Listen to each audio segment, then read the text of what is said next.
3.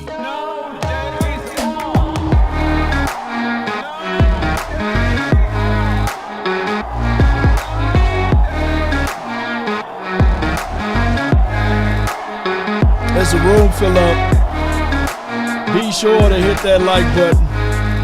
Share this content. A lot of things to change since time of last night's show. But we do have some good news. Let's go. One way or another, baby. Come on. Yo. The name is Law Nation. Shout out to you, Jake the Great. Life 728. Appreciate you. Come on. Mama said there'll be days just like this. Give me that good news. Come on.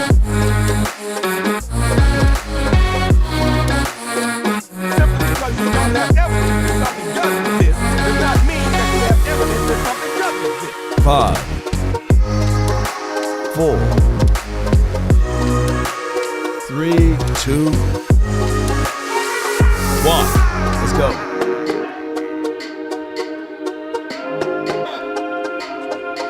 Hear ye, Cowboy Nation.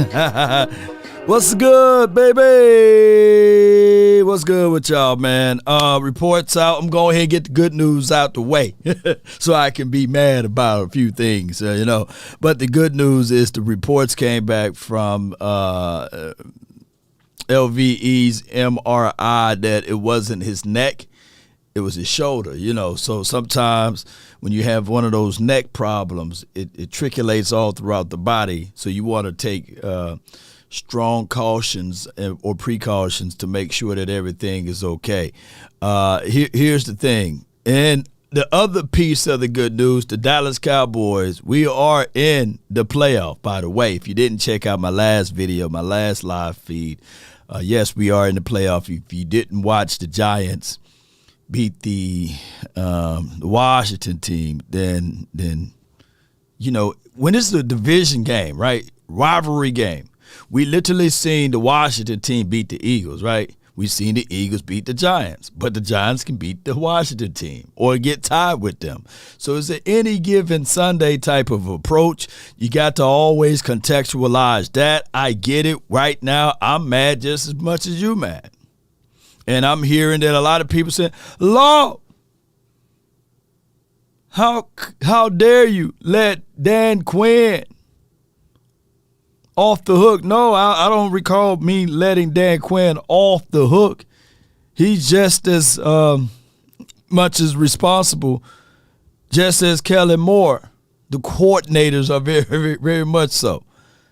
But if I were to ask you who have more of the weapons, you would say, well, and more of the money, you would say, since everybody want to count money, you would say the offense, right? The offense are the ones that got all of the weapons, all of the money, and the defense got scraps that they picking off through, right? Kelvin Joseph, he letting his man get behind him or beating him or what have you. Excuse me, no running game, no running gaps that you can see. Appreciate you, Tommy Boy. Appreciate you. And Robinson. Appreciate you, man. Appreciate you for your super chat. Let me give you one of these horns over here as soon as I can find it. Salute. Law, yesterday game threw me off, but I'm back on that bull like a true cowboy that I am. On to the next game, fam. All right, so... But we're going to have to, technically how this normally goes, we go right Monday, Victory Monday, but now this is what we call this day when we don't win, right? I don't know, Corrections Monday. We must correct the wrongs or what have you. And then Tuesday, we do the final word, right? Me, Big Game James, Boss Cowboy, Sports, the OC, and then we move on. We move on. But we'll see how the schedule looks for this week. I know it's going to be different. We playing on a Saturday, for crying out loud. And we will see how this thing can work out. We have 3 games to go. And like I said, we can point the fingers. Right? We can point the fingers. Somebody point the finger and look at you. You got 3 pointing back at you, right? But we have no control of the outcome of the game, ladies and gentlemen. But we do have our love and adulations and our thoughts on this game. And what can we do to make things better? Well, we can only voice our opinions. We heard what my guy Shango, the GOAT, the Godfather himself. He said the same sentiments. I was listening in to Sky and Vach, and as well as my guy, the OC, Boss Cowboy Sports, and Big Game James, and all of those boys are echoing the same. So not everybody's lying. Somewhere we got to look at this and say, hey, we got 3 weeks, Kellen Moore. 3 weeks. We can't blame the defense when your defense literally in overtime forced a 3 and out. Right? Yes, the defense gave up a lot of points, but at the end of the day, you had the opportunity to change the outcome of the game. Now, here's the thing. Yeah, Odell Beckham may be signing this week. Shout out to you, Mike, 196532. What do those numbers mean, man? But if we win or lose yesterday, the only outcome it would change is who we going to play.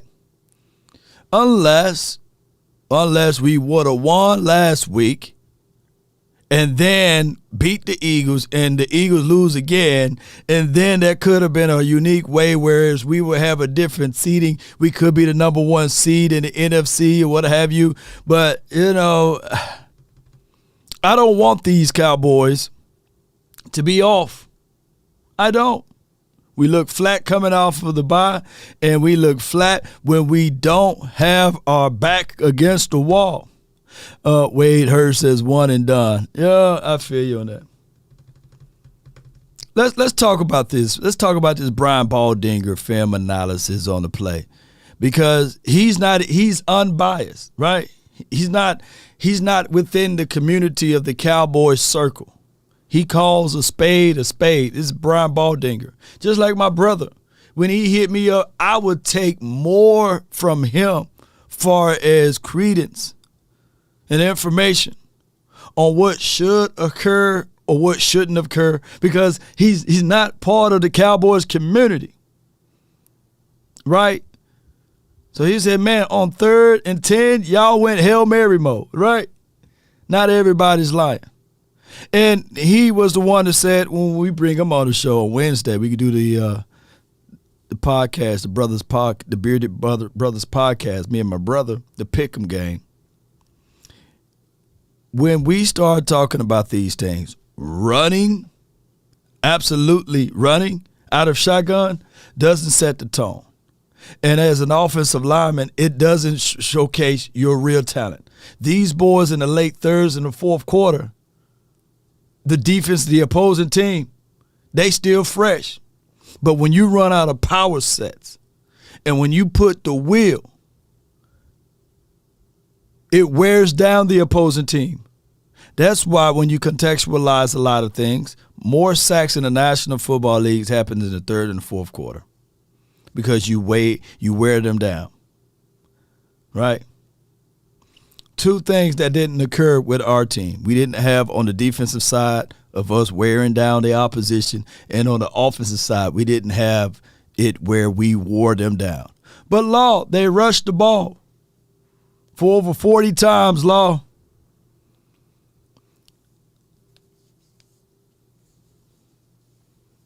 Law, don't you know what you're saying? They rushed the ball for over 40 times. They did run the ball. What are you saying? Well, let me contextualize it like this. Who out here ever watch boxing? Who out here ever understand that, yeah, there are boxers out there that throw the jab, throw the punches, but when the scorekeeper scores them, they put down how many were landed. You can throw all day, and I'm talking about running at this point with this analogy. But if you don't run with a purpose, baby, if you don't run with a precise plan of action, old folks say it don't mean a hill of beans. Don't mean a hill of beans. Law. But he ran, he was not the aggressor, but he threw more punches. How many did he land it? How many did he land it? People fail to realize this. And they go in there and they try to whoop you with the stats. Law, we got our rushing attack. But when did you run? Law, defense can't stop a nosebleed. Did you play complimentary football, baby? Why you got your defense still out there on the field? Huh? It's on your side of the field and you forcing your quarterback to throw it on first down when you're supposed to be eating and draining the clock. Coach Marv, appreciate you. No, on third down, please tell me they didn't go all 9 routes.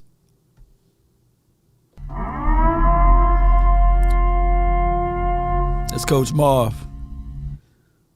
That's Coach Marv. They went all 9 routes on third down. And I get what the caller said last night. At some point, Dak Prescott got to look at the answers on the test and say, hey, the answers you sent in were wrong, Kellen Moore. Let me audible out of it. Let me get out of it, right? Well, if that's the case and if that's the situation and scenario, there need to be a come to Jesus meeting. Mike McCarthy, Kellen Moore, and the quarterback. Exclude everybody out of the room. Everybody. Just those 3 need to be in the room. Just those 3. And the quarterback coach, what's his name? I forgot his name. Is it Doug Nussmeier? Those 4. Those 4 in the room. Not the wide receivers, not the defense. And they need to have a sit down and have a common sense meeting and say, all right, I know that sometimes you can take the risk and win the game, but at the same time, why risk it? Why do that? That's not sound football. They got a timeout over there. And if you're going to be that super aggressive, you can do a Charlie check down on 3rd and 10 and go for it on 4th down. That would have been a better opportunity to squeeze out the clock if you don't get it. If you run it on 3rd down, let's say they get maybe, 5 yards off of a draw. And you got 5 more yards to go. Dog. You got to burn that last time out. But no, you went for the juggler. You went for everything. And even if he caught it, he would have still got out of bounds, right? It was just crazy. Fade ball, or I call it a Hail Mary. I know in the group chat with me and Skywalker and Okoye and my guy Vach and Foots, Scott called it a YOLO ball. But shoot, it looked like a Hail Mary to me on 3rd and 10. with the opposing team with 1 timeout left. Under, I think it was right at a minute. Like, what world are we living in? JT Wolf, appreciate you. Hey, Law, we got to run with efficiency and physicality. Appreciate your work. Appreciate you. Appreciate you, JT. Appreciate you. Come on, man. Come on, y'all. Listen to this right here. Dallas runs this play with 1.5 minutes to go in the game. Can y'all hear audio? It's a horrible play. You can't run it. Okay, you can't run this underneath handoff to Zeke right here, pulling your backside guard and tackle, because there's nothing to hold the end. Dwan Smoot, nothing holds him. Now, if you're going to run this play, you've got to run an option with Dak Prescott to hold the end right here. You got to hold it. But you see, Devin Lloyd's coming. So he's going to, if Dak pulls it and runs, Devin Lloyd's there to pick it up. Like, you can't run this play. And it's a devastating play because you lose 3 yards. Up 34-31. You got to take that play out of it. You can't run that play. Nothing holds Smoot. That was Brian Baldinger, man. He literally, objectively speaking, you can't run that play. And at the end, I kind of cut him off, but he said, Kellen Moore, basically at the end, take that play out of your play Rolodex. Just take it out. You know, in that orbital motion thing with Tony Pollard, use it once or twice. After that, take it out. Don't be using that play to orbital motion 6 and 7 times in the game. And if you're not burning them for 6 and 7 yards, take it out. If you got them on the first one for 3 yards, yeah, that's cool. But in the next time you did it for 2, take it out.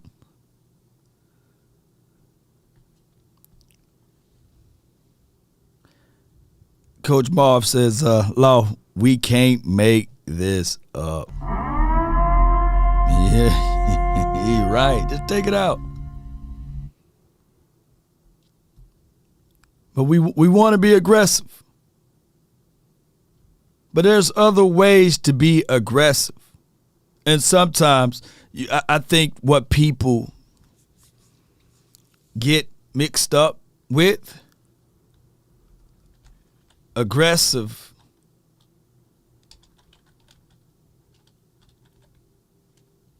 versus being desperate.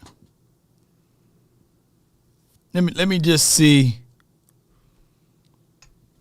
what the dictionary, the Oxford Language Dictionary. Let me pull that up. Let me see if I can pull what aggressive means. Let me make sure that I'm okay with my definition and my terminology, right? It says in the Oxford Dictionary,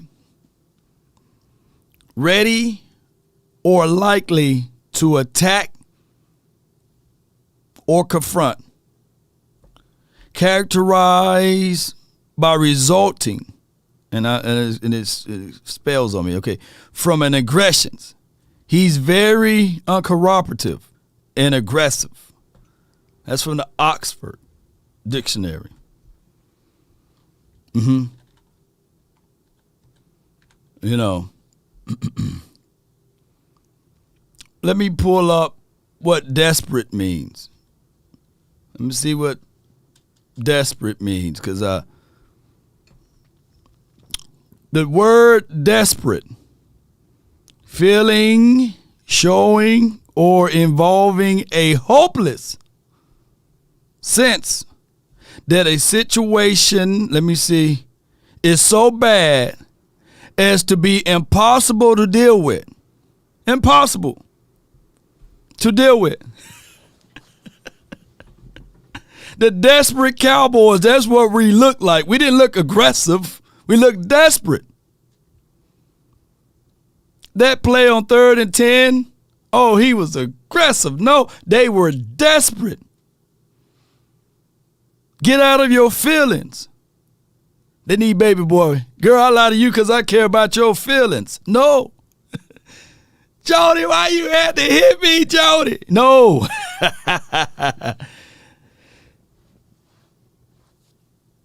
The aggressions or the aggressive approach would have been, all right, we got 2 more downs to get 10 yards.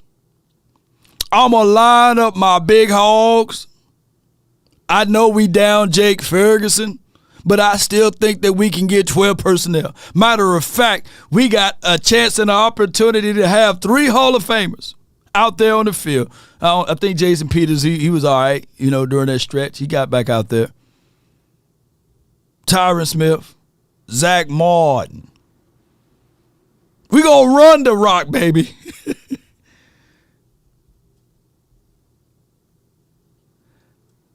Sanjay, thank you for your support. How many draft picks have been allocated to the defense versus offense in this past 3 drafts? Defense has all the resources, including free agents in the secondary and linebacker. Why Jerry get rid of a number 1 wide receiver? Well, we did make it an attempt. We drafted more. We drafted more on the defensive side of the coin, but I think we are paying more on the offensive side of the coin. But I feel you what you're saying, right? I absolutely understand what you're saying. Law, has Jerry spoken yet? I don't know. I don't know if Jerry's spoken yet. I heard his son. His son is speaking. His son is on not 1310 the ticket, but his son is on 105. But let's listen to Brad Sham, though. Let's listen to Brad, what he had to say. Good morning, Sean. I'm okay. How are you? I'm all right. Biggest reason that the Cowboys blew that lead and lost that game to you was what? Feels like a replay of Green Bay. You know, you want to say, how can you score 34 points and that's not enough? Where was the defense? And yet, just as the biggest problem in Green Bay to me was having the ball at the end of of regulation, all your timeouts, 2.5 minutes, don't go kick a field goal and win the game. You got to get a first down yesterday. That's just part of the deal. One first down. And when they go 3 and out, that's really problematic. I was in McCarthy. I wasn't in McCarthy's press conference after the game, but I heard. Let me see if I can address Alfredo. Here you go. I don't know where you at, though. He's not being disrespectful. I just want to point out something that he said, but I can't see it over here. I can't point it out over here, but I got it over here. You said that Dak Prescott is not elite. I think that that's part of the problem, is expecting the quarterback to be something that he's not. Right. That's part of the problem. I will agree that the quarterback is not elite. But I will also have to inform you guys that there are more quarterbacks with hardware that were not elite. Ben Roethlisberger got 2 Super Bowl rings. He wasn't elite when he got them. Russell Wilson, he should have had 2, but he got 1. He wasn't elite. Nick Foles, Eli, not elite. Trent Dilfer, Brad Johnson, not elite. The first 3 Super Bowls that Tom Brady won, he definitely was not elite, especially by standards of stats or what have you. Peyton Manning, he was elite, just never could get to the Super Bowl until his 9th year. And Dak Prescott is far from being his 9th year right now. He's going into his 7th year, right? I know these sound like bevies of excuses. Joe Flacco, right? Carson Wentz got him a ring, but he don't wear it. Same reason why Drew Bledsoe don't wear his ring, right? But when people get into this fight or fisticuffs of quarterback must be elite, they're throwing ground from up under their feet. All you got to do is play sound football. Don't turn the ball away, of course. But if the ball hits your hands, you got to catch it. No, Brown, before Dak Prescott was considered to be the person to lose this game, if you had elite coaching, you win this game. You do. You flat out do. If you have a coach to step in, and I'm not talking about Mike McCarthy, but dog it, this shoe fits him and he got to wear it. Because here's the thing, and I get it, right? Like Sanders says, Dak is elite, right? Okay, if you want to say that, then there's no hard feelings.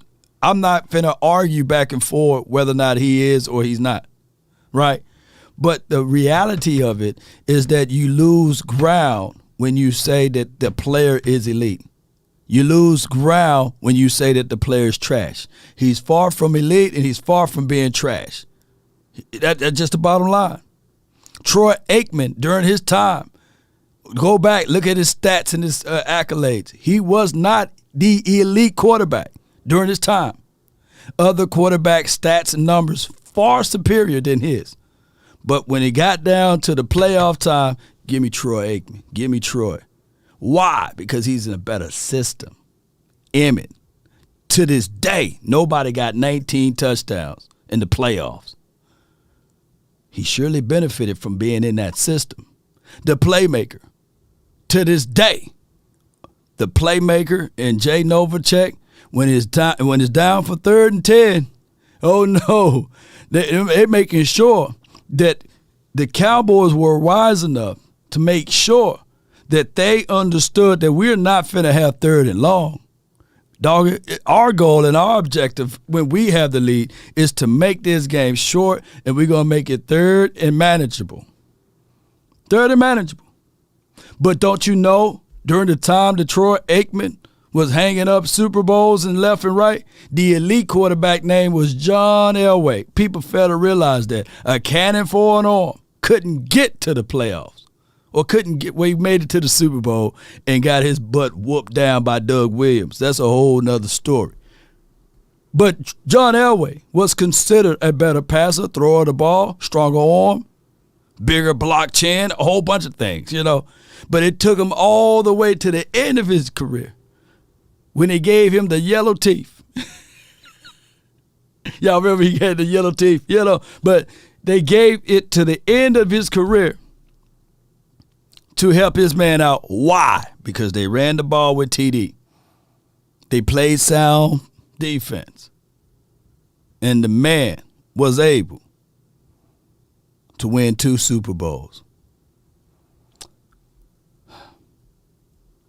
But people want to fight over it. You know, I would still take Tony Romo over Eli.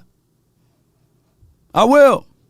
But watch, there will be some Cowboy fans say, nah, Eli is better, Law. He got 2 rings. Sanjay, it's about being in the right system. Why is the 49ers defense considered elite? Is it because they can stop the run and pass rush? I'm not finna get into details of context of how they play defense. But I can tell you that they are more sound. They are more stack ready, and they don't have to twist stunt to stop or to create and penetrate.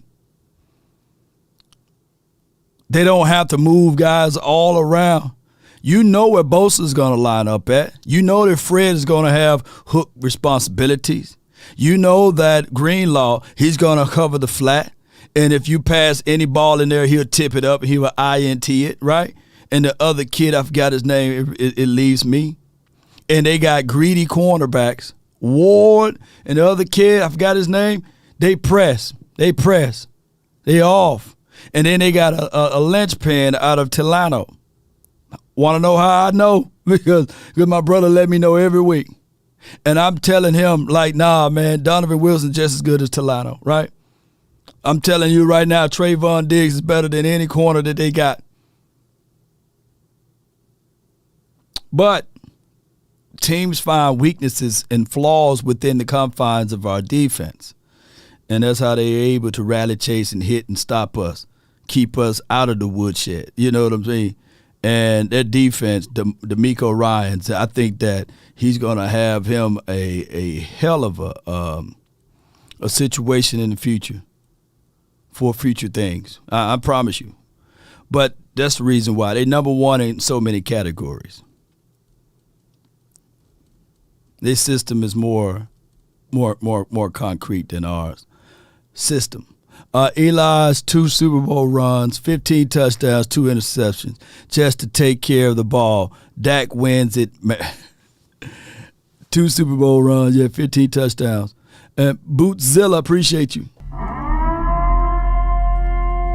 I can tell you this.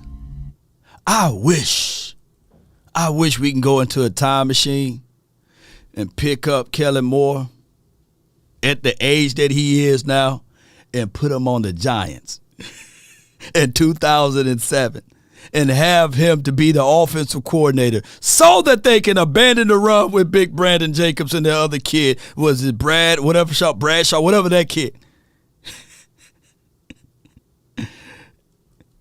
Them jokers literally said with Eli, we're going to run, and then when you throw the ball, it's going to be one-on-one looks, but then you got a guy that's like 6'9" that can pull the ball out of the sky. You can just close your eyes. Tell you know. Look, say what you want. That coach was pretty good over there. He instilled or installed discipline. And they had some old school football stuff. The Giants were so mad and angry and upset at how he handled things because it was such an old school way that I promise you, outside of the coaching staff that they got now, they would have loved to keep him. Eli and Flacco both made great throws and big moments. True that. That was not the norm for their careers, though. Just hit it at the right time. Right. It wasn't even the norm for their career. Right. But that Peyton Henderson shot that Dak Prescott threw to was pretty awesome, though, you know. But neither here nor there. Let's listen to more what they got to say. Heard it, and he said that they were trying to win the game because if they run and punt, then you still have the same thing. I understand that point of view. I believe when I go back and listen to the tape, which I do every week, I will hear myself. My God, said Tom Coughlin, Jim Law, shout out to you. Let me ask y'all, would you rather Ahmad Bradshaw? Yeah, Ahmad and Big Brandon Jacobs or what have you. What's his name, right? Brandon Jacobs, right? I heard that he was still trying to get back into the NFL like a couple of years ago. Real talk, would you rather have Tom Coughlin or Jason Garrett? Y'all let me know, man. Let me know. Appreciate y'all. Say when that ball went in the air for the deep ball on the 3rd and 10, why would you do that? Like there are other options available, but that's you can't quarterback the game through anyone's eyes but the quarterback. So I'm troubled by the fact that they weren't able to get that first down. There were clear defensive issues, but I think those were partly. I think they really missed Van Der Esch. Yeah, and I think that we are now figuring out that they missed Anthony Brown, and so. But those aren't going away. So they got to fix those. But you still could win the game if you make a first down. And I don't think they made a yard there on that sequence. That's troubling to me. So let's talk about that series. Wow, my guy JV says he put his mortgage on. He said he got $100,000 that Kellen Moore ain't going anywhere. We stuck with him at Laws Nation on my my Twitch page. Appreciate you, man. Thank you for keeping the Twitch page and the Twitch community going, man. I really appreciate you. If history repeats itself, then we are more than likely to keep Kellen Moore. We are more than likely to have some roughings of the feathers with either Dan Quinn or Mike McCarthy. There's two things that I would like to see in this situation. If Mike McCarthy back is against the wall because the Cowboys lost this game and whatever they do in the playoffs, and he get fired, get axed, then my only thing would be we are still holding on to 2007. We are with Kellen Moore. Because no matter how you slice it, dice it, put it together on a rack, the philosophy is still the same. Because Kellen Moore can only give you what he learned from his trainer, right? And that's Jason Garrett and Scott Linehan. So Kellen Moore, if you guys ever look around, there's a a situation, a scenario that they start breaking down coaching trees, right? Like McVay got him a tree, Kyle Shanahan got him a tree, but ultimately the tree comes from what's Kyle Shanahan's father? It comes from the Shanahan's tree. You know, it's a Shanahan's tree. Mike Shanahan, right? This is his father's name. It's a Mike Shanahan's tree, right? Parcells got him a tree. Sean Payton is from Parcells' tree.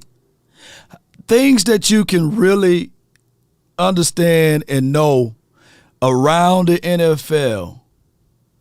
If a coach was successful, he would have branches or droplings from his branch, right? Like this dude is from this person's system. That guy is from that person's system. Well, if Kellen Moore is a part, because he's definitely not Mike McCarthy's. He's not from Mike McCarthy, right? He's from Jason Garrett's system. So the principles and the philosophies will always be such, right? It goes to a point. I was watching the Animal Kingdom the other day with my little ones. And when the male line takes over another pride, the first thing they do is they kill off all of the offspring. They don't keep none of them alive. Oh, Lord, that's terrible. But guess what? They're not the only group that do that. And I know somebody going to be like crass and say, Lord, we're not in the animal kingdom. Well, bull sugar, we in this doggone kingdom of beasting right now in the NFL. I would rather for the Cowboys and Mike McCarthy to say, yeah, Kellen Moore is cool, but I want my own kids. I want my own philosophy.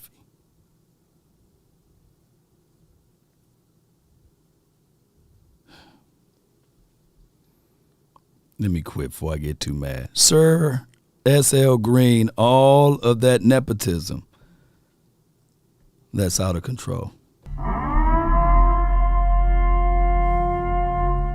You're right. Need some new breeding in there. You keep breeding with the same, kids come out a little slow. They do, you know. You need to come on, bring in some fresh meat into this picture, you know. Oh my gosh, man. But nepotism and cronyism been the Achilles heels with this team, unfortunately. There's no fresh ideas, no fresh philosophy, no thinking out of the box. It's doing the same thing over and over again, expecting different results. And then you come back and you ask yourself, I seen that before. That happened before. And people miss the meat worrying about the potatoes. There are some things that I do and that I never grew up with my biological father. But there are some things that I did that my biological father did, and they would say, man, you acting just like your daddy, man. Boy, ooh, you look just like your daddy. Huh? Yeah, Lawrence your daddy. Yeah, yep. Mm-hmm. There's some people that's watching this show right now act just like their granddaddy. There's some ladies acting just like their grandmother.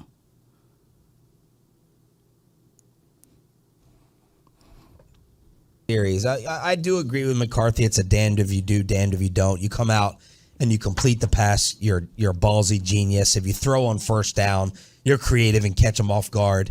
But they're trying to kill clock. So they run it on first and second down. How do you generally feel about that in this don't play to lose, football world that we're living in? Or would you just have run it on third down to keep the clock going after it was 3rd and 10 and make Jacksonville burn that final timeout? How do you balance running? Brad, let me hear what you say, man. I like a screen pass in there somewhere. I mean, it's a kind of a run while throwing. It's a little bit of a change up, and you are 100% right that there. In summarizing what he said, it's damned if you do and damned if you don't. The problem that no. And I love the panel, Sean and RJ and Brad Sham. But it is also desperate, versus aggressions. I don't want us to play 60 minutes plus of football or close to 60 minutes of football. And it's damn if you do, damn if you don't. YOLO balls or a Hail Mary. I want to take the calculated risk, not the blind risk. You see, look, it's just like approaching someone. It's just like it. You see someone you like, you don't just go out there and blow out, say, Bo, hey, you in the red, come on over here. It's your boy, Law. I got a thing for you. Woo! You don't do that. You can be super aggressive, but not in that way. You look too desperate. Right? Come on now. Offensive is fine. Yeah. There's ways you can do it. I couldn't help but to notice your smile. My name is Law. How can I help you? Oh, Oh, you seem lost. I got the directions for you. Let's go this way. By the way, what's your name again? Those type of ways, you got to figure it out. You can't be super aggressive. Exists is, and you are really characterizing it correctly, in my opinion, is that people, fandom, and those in our business who want to be coach and coordinator, we're going to find an issue with something, whatever it is, that doesn't work. Do you want to be smart, which might look conservative, and just, I think it's almost insulting when you say play not to lose, because that's what they consider to be smart. Of course, they're trying to win the game. Right. They think that's the best way to win the game. But on the other hand, if you do something risky, why don't you just hand the ball off? There's a lot of reasons why. And I don't know what the answer is, except that you just had to get a first down there. Brad Sham here on The Fan. How did you judge the 2 Dak interceptions? Well, the last one, certainly exactly the way you did. And the other one bounced off somebody too, didn't it? It looked like he got his arm may have gotten hit a little bit. His arm got grabbed to cause it to go over Schultz's head. Yeah. And I was in his press conference after the game, and he, I think that he. I agree with you 100%. I'm not putting the last one on anything but that's football. I mean, when you look at it from ground level, I saw one shot of it after we got home last night where it looks like he's thrown it over the head of an offensive lineman. How in the hell is he, or a defensive lineman? How is he seeing? What is he seeing? But he's seeing. He knows exactly what he wants to do with it. And he said, I threw it low on purpose. And so you just hope that ball's caught. You expect that. It's more than hope. You expect that ball to be caught, and it had a chance to be caught. And I think you're completely right about Noah. Noah made a couple of great plays, and that was one that he didn't make. All right, let's break this down. You got a pocket knife, a butter knife, a machete, a machine gun, a slingshot. Right? Out of those weaponries, which one you going to go with, right? This is overtime. And one of the things that you have to contextualize here is that I don't like people all in my stuff, right? And when you look at this picture right here, let me see if I can figure out a way to blow this one up all the way. And I get it. I understand. Like, the Cowboys were desperate, right? They were trying to get it out. But there are things that you got to contextualize, that there are multiple things that can happen more when you pass the ball versus running the ball. Now, granted, it was 3rd and 4 on that play, right? 3rd and 4. Let me see if my computer can generate this one. All right, 3rd and 4, right? 3rd and 4, overtime. All you don't need to get a touchdown at this point. You don't need a touchdown. You just need to get in field goal range because you kicked the field goal. Your defense did their job already. Your defense did their job already. There are more things that can happen to you on this 3rd and 4th play when that ball leaves the hand of Dak Prescott. Negative versus positive.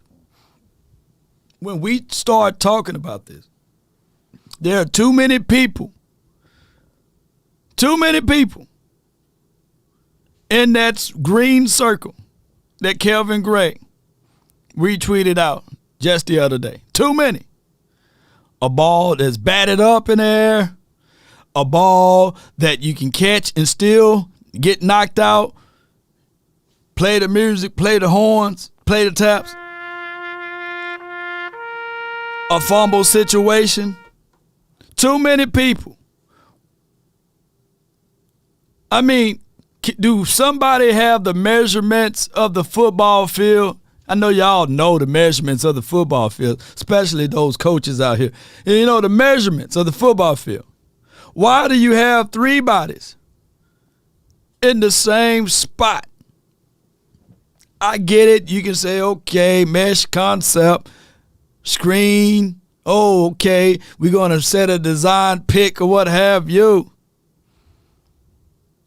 And I can hear the arguments. Well, the quarterback got to be accurate. Well, he hit him right between the 8 and 5. And he going to play volleyball with this football so that the guy on the outer edge catches it and end the game.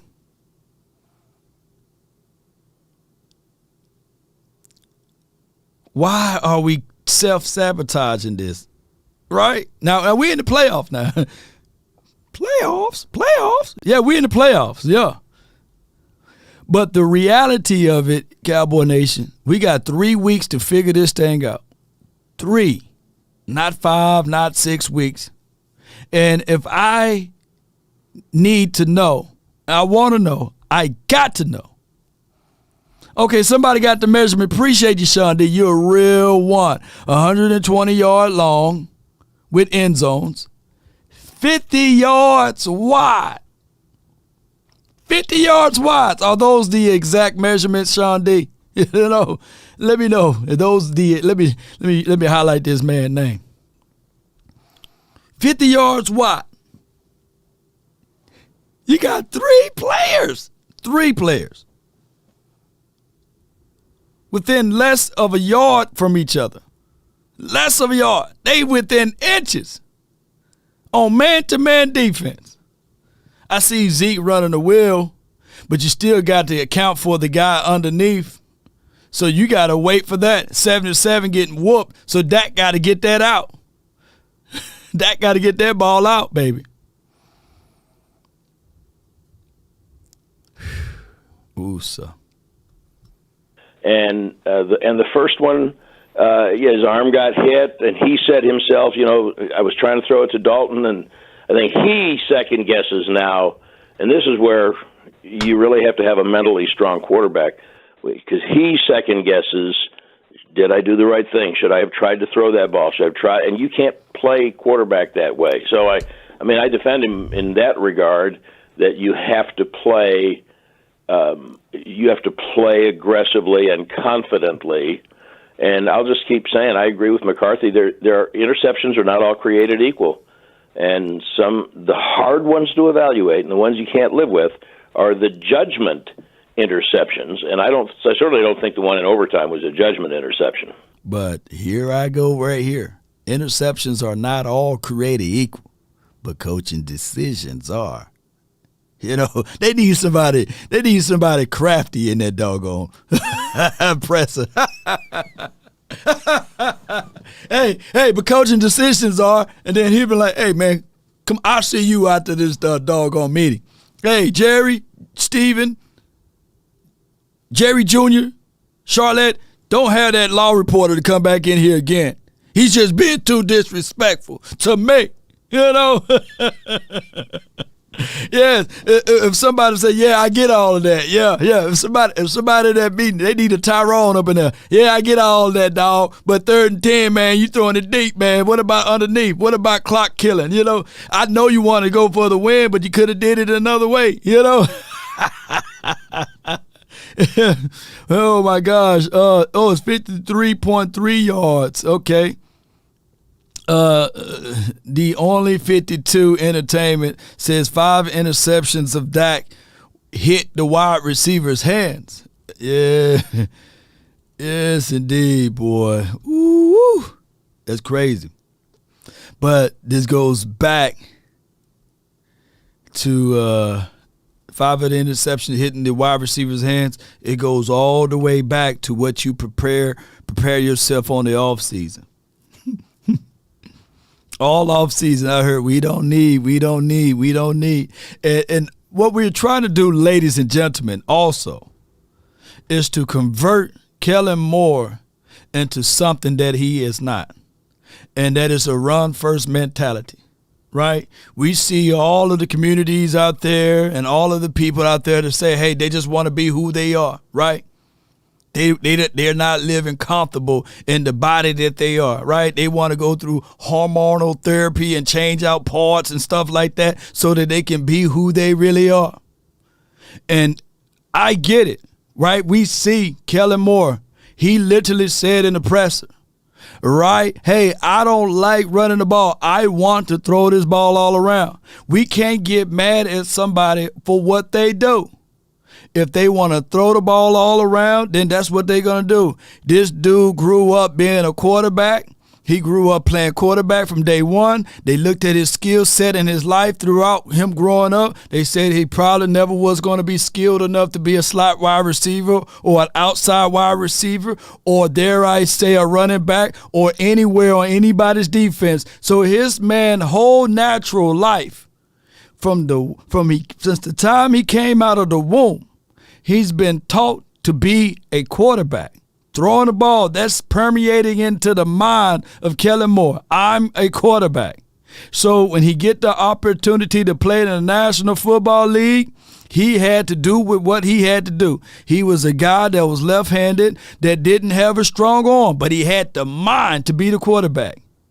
At Boise, I think he still, to this day, got the best record in Boise. I think they like 50-1 or 51-2 or something like that. And then when he got to the NFL playing with the Detroit, he was one of those guys that was on the backup of the backups. But one of his greatest games of all time, guys, ladies and gentlemen, go back to 2015, the final stretches of that particular year. Kellen Moore, name is called. He's running out there for the Dallas Cowboys versus the Washington team. I think that Kellen Moore in that game put up 450-something yards. That was his shining moment. I got the opportunity to play in the National Football League. And I think the next week or something like that, it rained, and he had a terrible game against the Bills. If my memory serves me correct, it could be vice versa. So this dude had a rapid promotion from being a backup quarterback to getting injured. He got injured in a bad way in 2016, right? Stayed on the roster in 17, got promoted to be a quarterback's coach or something like that in 18 and 19. He got rapid promotion. I think I'm off a little bit. 17, he could have been the quarterback coach then. Quarterback coach in 18. From a quarterback coach to coordinator in 2019. What you think the man is going to do? What sources he's going to pull from is crafting up and drawing up perfect plays for the run. That's all that kid know. There's probably literally, I'm kid you guys not. I'm about 11 years older than Kellen Moore. I kid you guys not. There are probably people right now that's watching this, been in this, know more rushing plays than Kellen Moore. That can probably, in a good situation, with the greatest opportunity, can probably dial up better rushing plays than Kellen Moore in the National Football League if they was given the opportunity and the chances. Let me know if I'm wrong. JT Wolf says, gotta protect the ball. Limited limit passing attempts. Standard Pookie Kellen Moore. Yeah.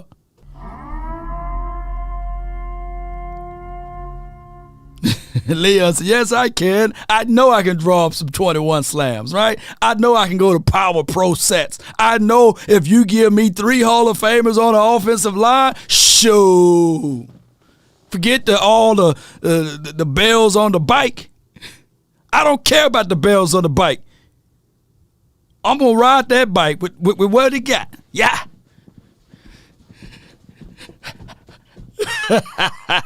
Some people so focused in, oh man, that bike got a lot of bells and whistles. We don't give a care about that. We don't give a care about orbital motion.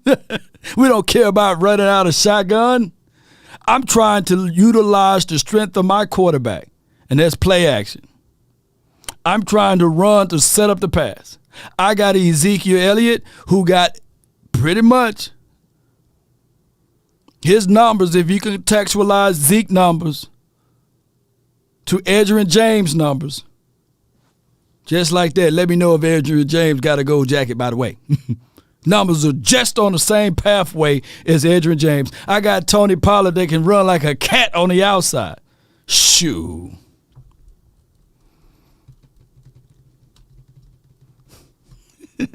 Somebody said, "No, man, give me the bike with the bells and whistles, man." Cowboy PlayStation, appreciate you, man. I feel you though too. Yeah, he ran the same formation. He's ran the same formation 6 times in the game. 3 of them was in a row. Yeah, come on, man. Come on, man. Oh my gosh, man. Ramon says, damn, Law, you're right. Again, I know I could. My high school lived off 46, 47, 48, and 49. Yeah. Hey, I'm going to get to Dan Quinn. He got some coal that's up there in the fire too. But for right now, I'm talking about just plain old offensive strategies. Come on, baby. Brad, a few of the reporters asked Noah Brown to talk last night. He declined. I mean, he posted something on social media later. But do you have any problem with a player not standing up there and answering about what happens at the end, or do you think, hey, it's a tough game. He's wanting to get home. Yeah, objectively, Bobby, I have a little bit of a problem with it. They all want. I understand it. I mean, I don't like walking in there when you know what you're going to be facing, and they put everything they have into a game. Let me ask my guy Dre Maddock, why the defense is regression? Okay, all right, you had your one of your starting DBs to go down, right? Anthony Brown. I get it. He may not be the best guy between the stat sheets, but that's 6 years of experience gone. Jordan Lewis went down. 5 years of experience. Gone. You know what I mean? That's a lineman and assignment. I know it sounds like bevies of excuses, but that was just the reality of it. You had LVE, 4.5 years, 5 years experience. Disappeared right in thin air.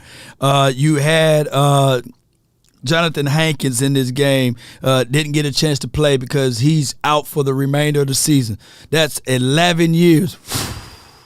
Vanished like Thanos snap, just like that, right? Just like that. And what teams do, teams are smart. Yes, just like the Jags were not a common opponent of us, we weren't a common opponent of them. But one thing I can tell you, the moment that they figure out, oh, we got a live bait out there. Oh, we got Kelvin Joseph. Oh, yeah. Let's attempt to throw it that way, and we're going to run the opposite way we're going to run right at. We're going to run right at an undersized defensive edge guy that's playing edge when he's supposed to be a linebacker. We're going to run right at him. We ain't worried about him. He 230, y'all. He 235, man. We throw him up out the club. He fast and all. His name is Parsons. We'll run right at him. We ain't worried about him. Downhill running. Law, size don't matter. J-Ron Kurtz, 215. Man, he ain't going to knock me up out of bounds. There's people right now that's about the size of J-Ron Kurtz. That's in high school. And I'm not talking about J-Rock. He's still my guy. But he couldn't get that dude down before he get out of the sideline. Come on, jump on his back. Yeah, get on up there, boy. He's 215. He's 215. And I'm giving him 5 maybe. Any other team would have a linebacker. Somebody was pointing out earlier, Law, why the Niners defense is better or why they perceive to be better. Because that wouldn't be their version of J-Ron Curse. There'll be Dre Greenlaw.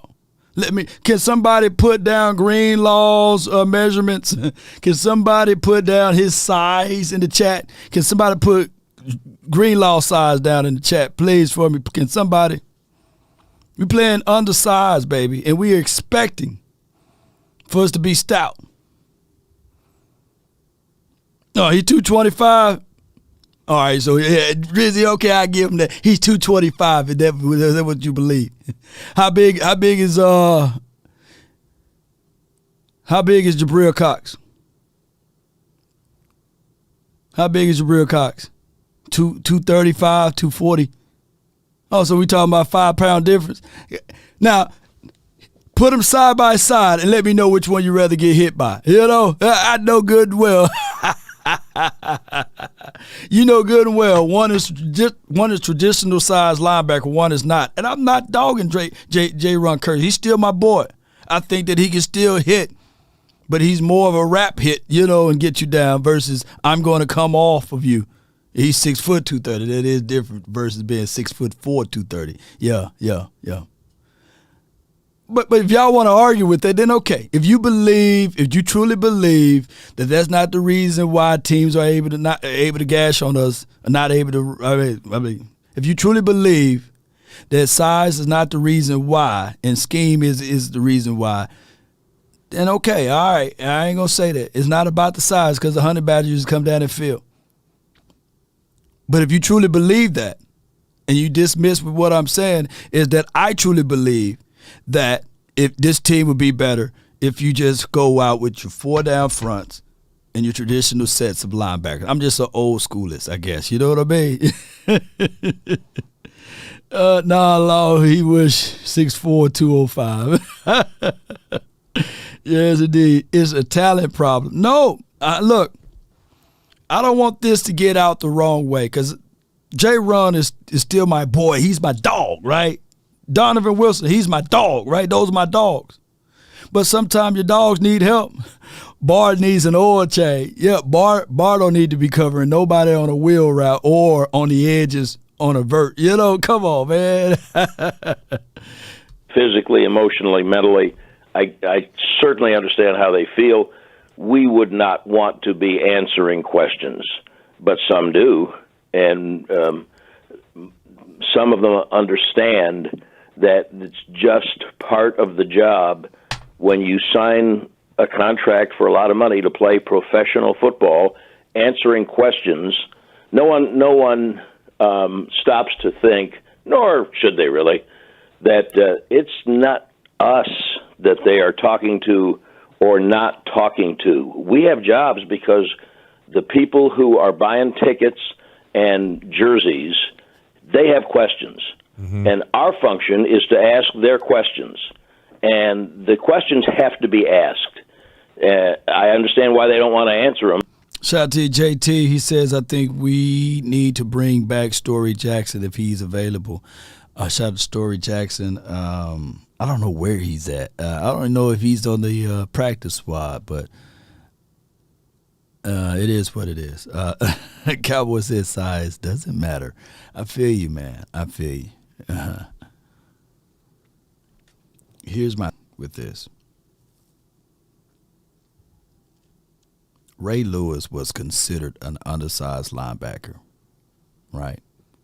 But there's no wide body that you can look back on film that can recall him being dragged to the edge, right? So are you saying that the physicality of this team, we got someone like Ray, right? On top of that, when you think of it, they made sure in their system that they had Suggs on another side, right? And they made sure that they had Sam Adams Siragusa, Tony Siragusa, may he rest in peace. Right? And then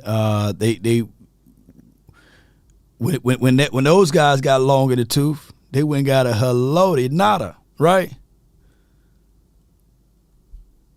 Haloti Nada, they went and got that dude.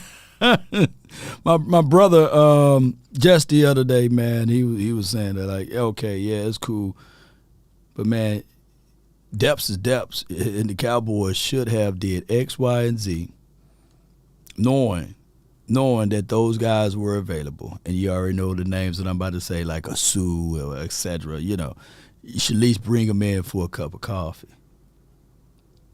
He's from the outside looking in.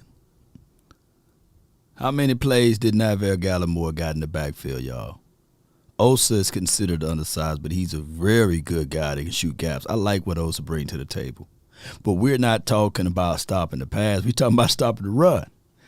And those guys get washed out. Carlos Watkins, I've seen him. He hugged the hell out of Trevor Law, right? He's penetrating. He's playing his best parts of his seasons. But it's not to the kind of caliber that we need collectively. Let me try to get these bots up out of here, man. Y'all hold on for me. But maybe I would say, instead of having a problem with someone who doesn't, I certainly have a tremendous amount of respect for the many who stand there and answer questions they don't want to answer, but they understand it's part of their job. Brad Sham here on 105.3 The Fan. So, look, they're 10-4. Yeah. They've had a very, very good season. They're going to the playoffs after the Giants won last night. But you're sitting there, Cowboys Hour tonight. You're buying beers for the crowd like last week, and someone goes, well, what worries you, Brad? What do you think? What do you think are this team's issues that they got to get over to be a Super Bowl contender today? What would you say? Well, first of all, I bought beers for the crowd 2 weeks ago, not last week. Sorry. And Last time I tried to give you props. It's not going to be an every week thing. And if someone is asking me stuff like that, I'm not buying the beers anymore. Okay, what if I ask you buy that? the beers, Brad? Yeah, well, this is what I would say. As we sit here this morning at 10 minutes till 9, it's very hard to see a path for them to the Super Bowl. On the other hand, I don't think I really ever saw them being better than Philadelphia. That doesn't mean they can't beat them or won't beat them. Right. I don't think I have certainly since about a third of the way to a half the way through the season, I don't think I saw them as better than San Francisco. Doesn't mean they can't beat them or won't beat them, because things happen in sports every day that we don't think are going to happen. That's why we watch. And one of those things was the game we're talking about yesterday. What's supposed to happen? So they have 3 weeks to figure out what they can do with the personnel that's available and will be coming back. I mean, everybody's got injuries, but I think they've missed Hankins in a couple of weeks, and I definitely think that they missed Van Der Esch. And so guys are out. All right, so you can't use injuries right now as a bottom line excuse. You can't, and I refuse to listen to, hey, man, we got injuries, man. You know, one team, the Niners, they on their third quarterback, right? Didn't skip a beat. Their wide receiver is out.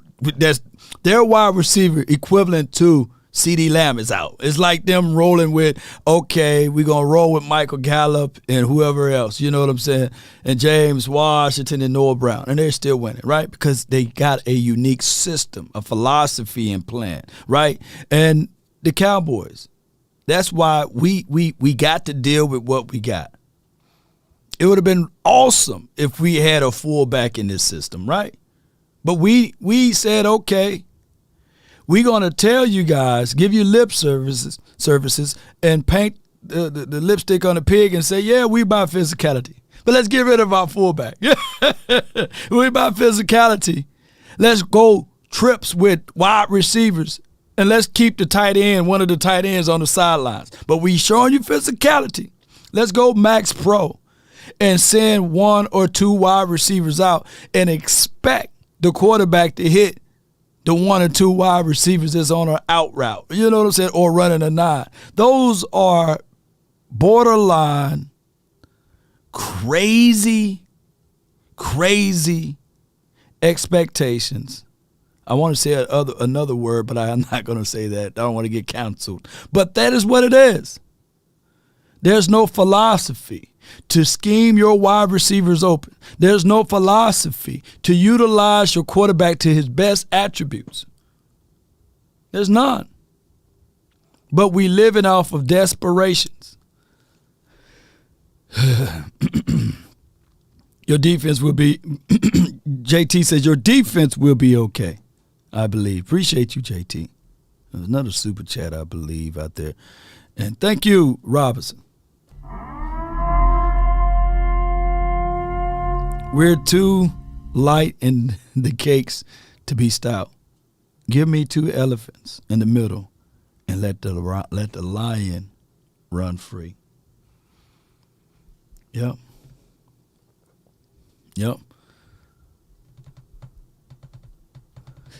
I don't want you guys to get into a shouting match with the Eagles this week. I don't want you guys to get into the mindset to think that it's about who's better and who's not. The better team don't always win. They don't. The thing is, with football, there's no series. You get bragging rights, right? You get to walk around with your chest out, with your chin up, and say, we beat said team. But what matters the most is what you're going to do when you get to the playoffs. That's what matters the most. That's what Shango was saying yesterday on his show. That's what matters the most. There's not a soul in this room there's not nobody that can convince me. Let's go all the way back to when this all started, 2007, that the Giants were better than the Cowboys. The Cabo Cowboys. Nobody can convince me. Their record surely wasn't better, right? But what happened in the playoffs? Right? You got one time to showcase all what you got, and you can't let it slip out of your hands. But too many people will walk around with their chests out and their chin up and flex on them because what they did in the regular season. We made it to the postseason, baby. And we got 3 weeks to make sure that when it's 3rd and 10 and you got the lead and you got one timeout, the opposing team got one timeout, will we do the same thing? Will we still make the same mistakes? We was up by 14, lost to Green Bay. Up by 17, lost to the Jacksonville Jaguars. And I was going to tell you guys, I'm going to flip it back to Dan Quinn. This joker was up 28-3. That's up by 25. In the biggest and the brightest of all stages. I don't care. He was associated with it. And at the end of the echoes of the whistle, he had to hold that L. Smoke is following him. And I don't know what he's doing on defense as it relates to calling plays, but he got to figure this out, too. He don't go unscathed, y'all, regardless, because people are not going to point out, well, he's missing Jonathan Hankins. He's missing Anthony Brown. He's missing Jordan Lewis. He's missing X, Y, and Z. Everyone have a reason, but results are what matter. I hope people understand that part of it. Shout out to you, DT. Thank you for the super chat. I'm going to tell y'all this. I ain't never coached in the National Football League, but ain't nobody going to beat me if I'm up by 25. I don't care. I don't care, baby. That mental clock is going to start clicking in, and I'm doing everything out of calculation just to win the game. I promise you. That clock, you got, 40 seconds, the play clock? They're like, man, why this dude taking a delay of game on fourth down, you know? And then he punt the ball. This dude playing some mean defense, man. He playing some mean ball, dog. Call in law. This is what the Cowboys, if y'all want to win the Super Bowl. Where is it?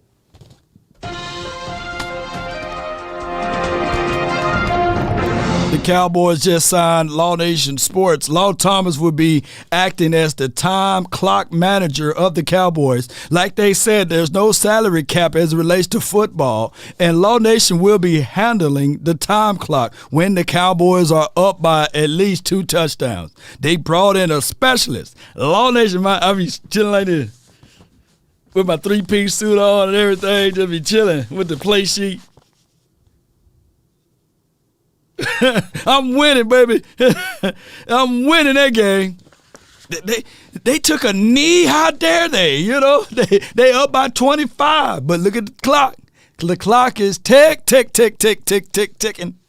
And I need to have the coach, somebody, anybody, to have the evil stare when we mess up.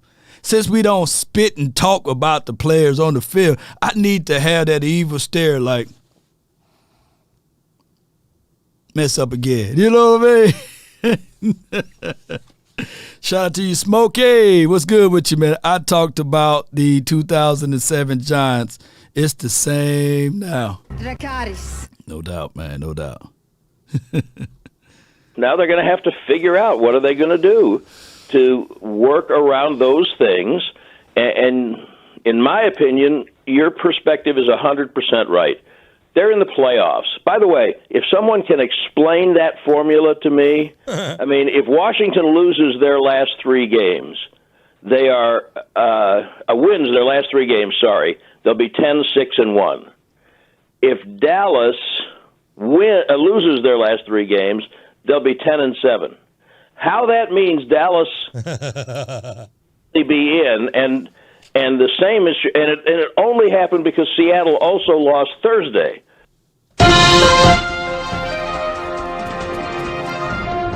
Because of the strength of schedule, Brad Sham, the Cowboys swept the Giants, and the Giants beat the doggone Washington. That's why we are ahead, and that's why we hold the strength of schedule, because they go down to the conference levels, all the way down from there to the division levels, and we will have a better strength of schedule because we won and because we won a division game and we swept somebody that they couldn't do it. There'll be more news at the top of the hour. And they can also be 10-7. So I don't know how Dallas can be in when Seattle and Washington could both, I don't think they will, but could both be, Seattle could be 10-7, then you'd have to compare. But why does Washington's loss? I don't get it. Okay. I accept it. And that's right. They are in the playoffs. They want to go in on a positive note. We still don't have any idea what that Washington game will mean, or for that matter, when it'll be played. So who knows who will be playing in that game? I think most people would view the Tennessee game differently now than they would have 2 or 3 weeks ago because of how Tennessee is playing. So everyone wanted to make the season come down to this game on Saturday. And I got news for everybody. They weren't going to catch Philadelphia to win the division anyway because of Philadelphia. It just has not lost. They lost the 1 game. And even if the Cowboys beat them and they're tied, then they're just indeed, technically, yeah, we can still win the division, but that will mean the Eagles lose out, and of course, the Cowboys went out. And technically, with some weird math, yeah, that could be possible. Possible, it could be. There's all other kind of tiebreakers. It's like Dez caught it and they would have won. Oh, there's 4 minutes left. They were going to win the game anyway. So JD says, breaking news, if was a fifth, Brad Sham would be effed up. Laugh out loud. Hall of Famer Brad Sham, man, the voice of the Cowboys, man. I respect that, man, to the moon and back, man. But I feel what you said. I think the correct perspective for them is they're in the playoffs, and that's a great thing to know because it can affect how you use people going forward. They also understand, coaching staff understands, they need a feel-good. They need to win. They need to play well against Philadelphia and win. And maybe here's a question that you can poll on for the rest of the week for as long as you guys are working until you take a Christmas break. Suppose they go bare knuckles, everyone fighting till they bleed and the last man stands, and lose by 3 to the Eagles on Saturday. Don't speak those things into our Do you feel better because they played best? They played way better against clearly the best team in the league, even though they didn't win. I don't want no feel-good stories with the division foes, though. Hey, man, we would have lost by a point. No, no. They already trying to soft lay it up. Like some of the Eagles fans reached out to me saying, "Oh man, we gonna rest some of our starters, man. So if y'all win, y'all just win, because we rested our starters. We already in the playoff. Well, we are too. We don't like each other, man. We don't, and it's at our house. Shoot, if the Cowboys go into this game lackadaisy, pussyfooting, and they sit there saying, "All right, man, we gonna rest our starters, getting ready for the playoff." It gonna be some more furniture moving over here. They better, that drop. Are you not entertained? Are you not entertained? I want to be entertained this week. I want to be entertained this weekend. Bring forth, you got 3 weeks, baby, to get it hot. You got 3 weeks to get it hot, Cowboy Nation. Wait, though. I can't stand those Eagles, and I'm quite sure that they can't stand us. I love my brothers, man. I love them. That rock the Eagles green and everything, but I can't stand them. This hate week. If only Jerry look in the mirror. That's it, JD. Oh my gosh.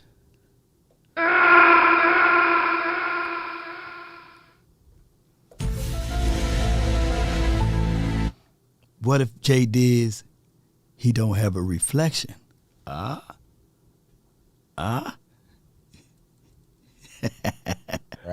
Oh, they've got they're in the. You are right. They're in the playoffs. I don't know what your great confidence would be about their winning the Super Bowl, but things happen, and they've got 3 weeks to figure out a way to put things together to feel good about going in, playing that first game against whoever it is, and then it really is just one at a time. You know anything? Y'all killing me, boy. Yeah, Dracula Jones, baby.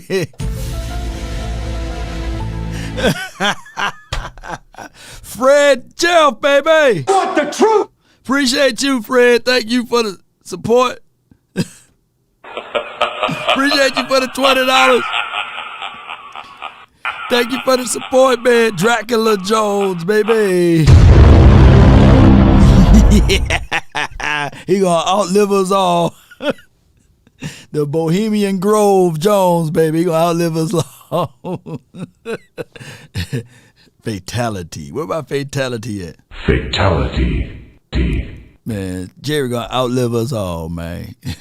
We were like, we gonna die off, and it's gonna be a whole nother generation of Cowboy fans, and Jerry gonna be still up there. He gonna still up there talking about, yeah, man, back in my days, we used to have this going on. Simply because you don't have evidence that something does exist does not mean that you have evidence that something doesn't exist. Well, what I'm saying is that there are known knowns and that there are known unknowns, but there's also unknown unknowns, things we don't know that we don't know. Jerry Jr., the other Jerry that don't really do all of the talking and he do all of the marketing and promoting, he's gonna somehow sing song into him, and he's gonna be over. We're gonna be like, hey, wait a minute, is that Jerry? They kind of look just alike too, Jerry Jr.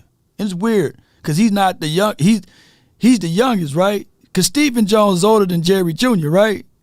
Shouldn't Stephen Jones be Jerry Jr. and not Jerry? How that work? Let me know that dynamic. Is Jerry Jr. older or younger than Stephen Jones? Thing about Beckham coming here? No.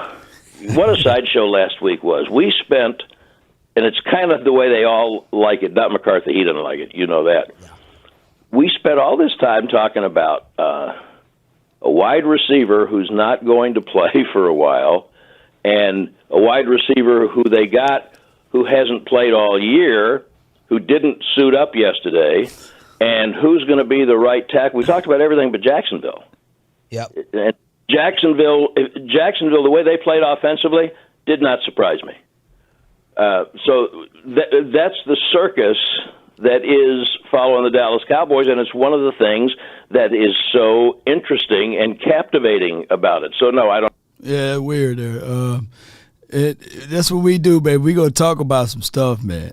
So Steven is older, right? I'll be mad. I'm Steven, I'm mad. Why I ain't junior, man? I supposed to be junior. I'm the firstborn son. Why I ain't junior? Daddy, you don't like me like that, Daddy. Come on, Daddy. Yeah, because he said, hey, that's going to be my future body. I'm going to transfer myself into him. Just wait on it, son. How that work?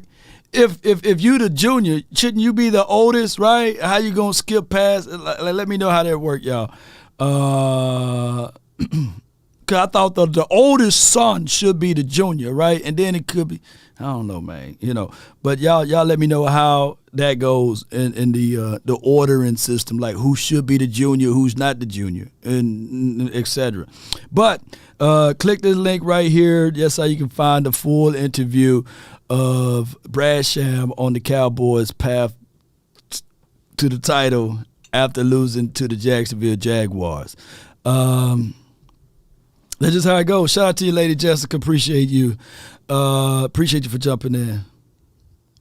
Slay locking up Lamb. Ooh, that's going to be a good matchup, though. It's going to be a good matchup. We do matchup talk Wednesday. And then Thursday and Friday, I'm going to see if I get some Eagles content creators over here. But for this week, Eagles, slow down. Slow down. Eagles fans already hit me up, content creators. Law, let's do a show. Let's jump on. Let's do a show. Let's jump on, man. It's Monday, man.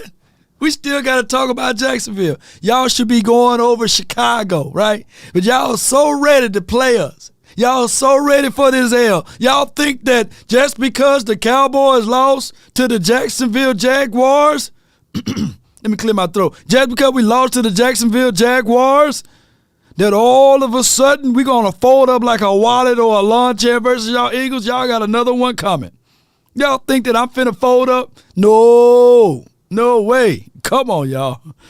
If my auntie had a dog, she'd be my uncle. Come on. I seen y'all struggle against Chicago. I seen y'all Eagles struggle against Chicago. Y'all pull out a dub, but let's see what happened when y'all face against a common opponent. Come on, Cowboy fans.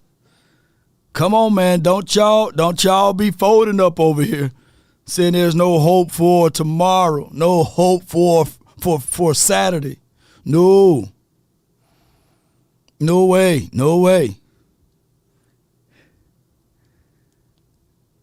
Yo, let's go. Ace, I'm writing y'all names down. No, I'm writing all y'all names down. I am awake. Y'all, you better stay awake. Don't be yawning over there. I'm awake. Y'all better be sure. Eric, Stewart, all of y'all. Come on. Yeah. But wait till Wednesday. Wait till Wednesday, man. A little piece on final word, late Tuesday night, we would talk about some of the matchups. But y'all be rushing it, man. Come on, man. Y'all like that dude. Say red. Hey, red dress. That's how y'all Eagles fans sound right about now. Say Cowboys. Hey, you. Hey, you with the stars on. Yeah. I'm going to call y'all cowgirls. Yeah, say cowgirls. I see y'all. Y'all desperate right now for their attention. I miss your super chat, Roger. Let me see if I can find it, man, before I move on to the next conversational line. There you go, 8-1, Jessica. Yeah, put that down.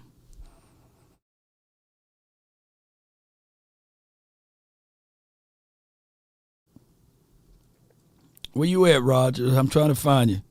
Roger the third. So Roger, your daddy was the second, and your daddy was the first, right? Since you Roger the third.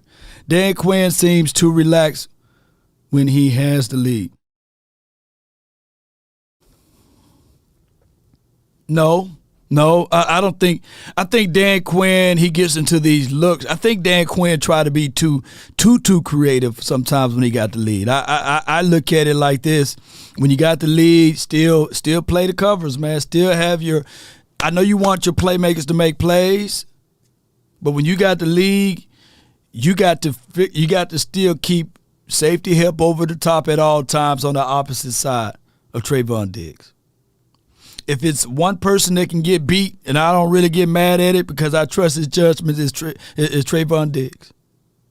But that safety, Hooker, on that double move, he bit on the play just as much as Kelvin Jones. So go back and watch. And I trust Hooker's skill sets, right? But Hooker bit on that one real bad, dog. He did. That joker bit on that one. Hooker, I said, how that dude burned 2 guys, man. He burned 2 of our guys out there. So I think he gets 2. Look, with the lead, you don't have to blitz as much, right? You don't have to do no twist stunts. Stop the run.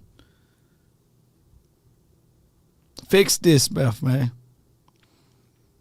No, secondary getting torched. My lineup will be this right here. My lineup, what time we got? It's 2:05. Let's do this then. Let's do this. I want to talk to y'all. Call my phone, hit my line. Only ones who down for real, down for line. Keep it super thug my way on this side. Keep it super thug my way on this side. There are 2 participants in the conference. Only ones who down for real, down for Please announce yourself. Super thug my way on this side. Keep it super thug my way on this side. Mobbing with my brothers, there's no question, keep it real. Whether we East Coast or we in the hidden hills. In the poppin' straps of blue faces, not the pills. Heard you calling bluffs, I show and prove it is for real. Son of God, not a son of sin. Keep it off the books and keep Uncle Charles, you live. Man, what's happening? What's up? What's up, Lord? Man, just got our check. Let me say this. And I'm gonna get off here because I still ain't calmed down ever since Mark's show last night. I ain't calmed down. Let me tell you something. And I'm gonna say this in fairness. We took a lead in this game, 17-point game. This game was over. And the second half, Kellen come out throwing that ball. And he threw us right out of the lead. That happened yesterday. Yeah. The Green Bay was the same damn thing. Yeah. I believe this. When you go up in a house with a bunch of thieves, expect your stuff to get stolen. Woo! It's no honor amongst thieves in this world. Do you understand me? Yeah. Let me tell you something, man. Let me tell you something. You cannot tell me. Somebody asked me, would you move if you knew a serial killer stayed next side you? I'm like, hell yeah, because I don't want to be the next one he get. That's what I got sense. Kellen Moore is not going to change. Until he change and look at stuff in that mirror, we are not going anywhere. I understand. Just said be confident in your team, believe in your team. I do believe in him. Yeah. Until he mess up. So I'm going to say this in closing. Because there's other folks on the line. I'm going to say this. In fact, I'm going to hum it, and I'm going to be done with it. Sacrifice, don't give up the fight. Everything will be all right on any given Sunday, yeah. Depend on you if you win or lose. Everybody pays some dues on any given Sunday, yeah. And that's all I got to say, player. Man, that's Uncle Charles, y'all, man, with the golden voice, man. I'm telling you, hey, if we might not win a Super Bowl, but I guarantee you we won that call line right there. Hey, and he was... Thief! Stop! Thief! Come back, thief! Yes, indeed. My goodness, Uncle Charles, man. Hey, there's one thing that I can tell you for sure. Uncle Charles dropping all type of jewels over here.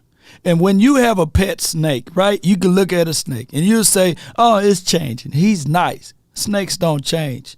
They just shed his skin and get bigger. So you thinking that it's going to change? No.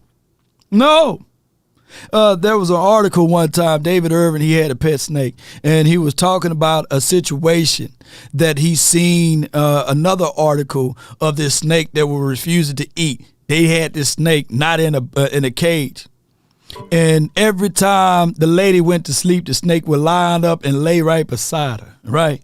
And rub up against her, And she took the snake to a veterinarian or asked a snake expert. And David Irvin was telling this story of this lady. And they said, ma'am, that snake is not your friend.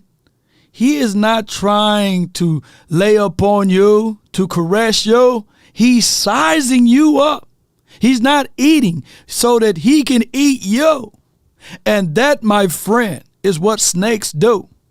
So, man, Uncle Charles, man, he be giving us some levels of knowledge and wisdom. Verdi says she hates snakes. Right. But also thieves, too. They would steal from you. They would say, hey, man, I found your wallet, man, but there ain't with nothing in it. But hey, here you go, And you're like, man, come on, man. Then 3 weeks later, you find out they got a fistful of cash just sitting in their hands, because the hands are quicker than their eyes. You didn't see me pull that money out of the wallet, right? That's how quick the hands are. Y'all didn't know Law had quick hands. All right, I got Coach Marv. You're live. What's going on, Law? Nothing Give me to it. 1 second, please. Go ahead. I know you got to leave that executive suite. Yeah. That's Coach Marv, y'all. He's going to break it down for us the best way possible. Yo. Shout out to you, Mr. DC, for life. I think the Cowboy Nation is sleeping on that. What T.Y. Hilton can do. He's a dog. He's galloping CD and one. I'm back. I'm back, Law. I feel you on that, Mr. DC, for life. Talk to me, Coach. I didn't get a chance to look at all 22 yet. Nah, I haven't either. But as my super chat said, I kind of figured what the routes were because you can't really tell on TV. Right. I've been complaining about these third down routes where everybody seemed it was all congested. I've been complaining about that all year long. And then I've been complaining about some of the route combinations. But if that's what they ran on that third down play, all nines, that makes it even worse because you didn't try to get a first down to end the game. What are you thinking? You think you need a touchdown, a big play to win the game? You just needed 9 yards. Just needed 9. It was 9 yards for field goal range, or was it just first? Oh, okay, that would have been. Oh, I know that was the third 10. You talking about you're not talking about overtime. You're talking about the regular. Yeah. And the play in overtime, that third down play, you went from running a third down play in regulation where you went all nines, and the only thing you need is a first down, and they probably was. You probably could have ran anything just to get a completion at that particular time. Right. And then on the third down play you ran in overtime, you didn't run nobody deep. You ran everybody right in one little bunch. So if there was a deflection, everybody was there to catch the deflection because you had the levels of your routes were at the same level. Yeah. Run the sticks, yeah. It's just crazy, man. Like as a DB or a linebacker or anybody on defense, I'm playing the sticks. I'm looking at, okay, that's the first down marker. I want y'all to sit on that, nothing beyond that. And if they do, you rally, hit, chase. Yeah, they were scared. You know how close. Listen, you know how close the defensive back that made the interception wasn't guarding anybody. That's how close all the receivers were There was nobody threatening down the field. And for a guy to be sliding and have a ball tip off his hand, off his chest, and the ball to be that low, and a guy be standing there to intercept the ball who's not guarding him, that means there's too much congestion in one spot.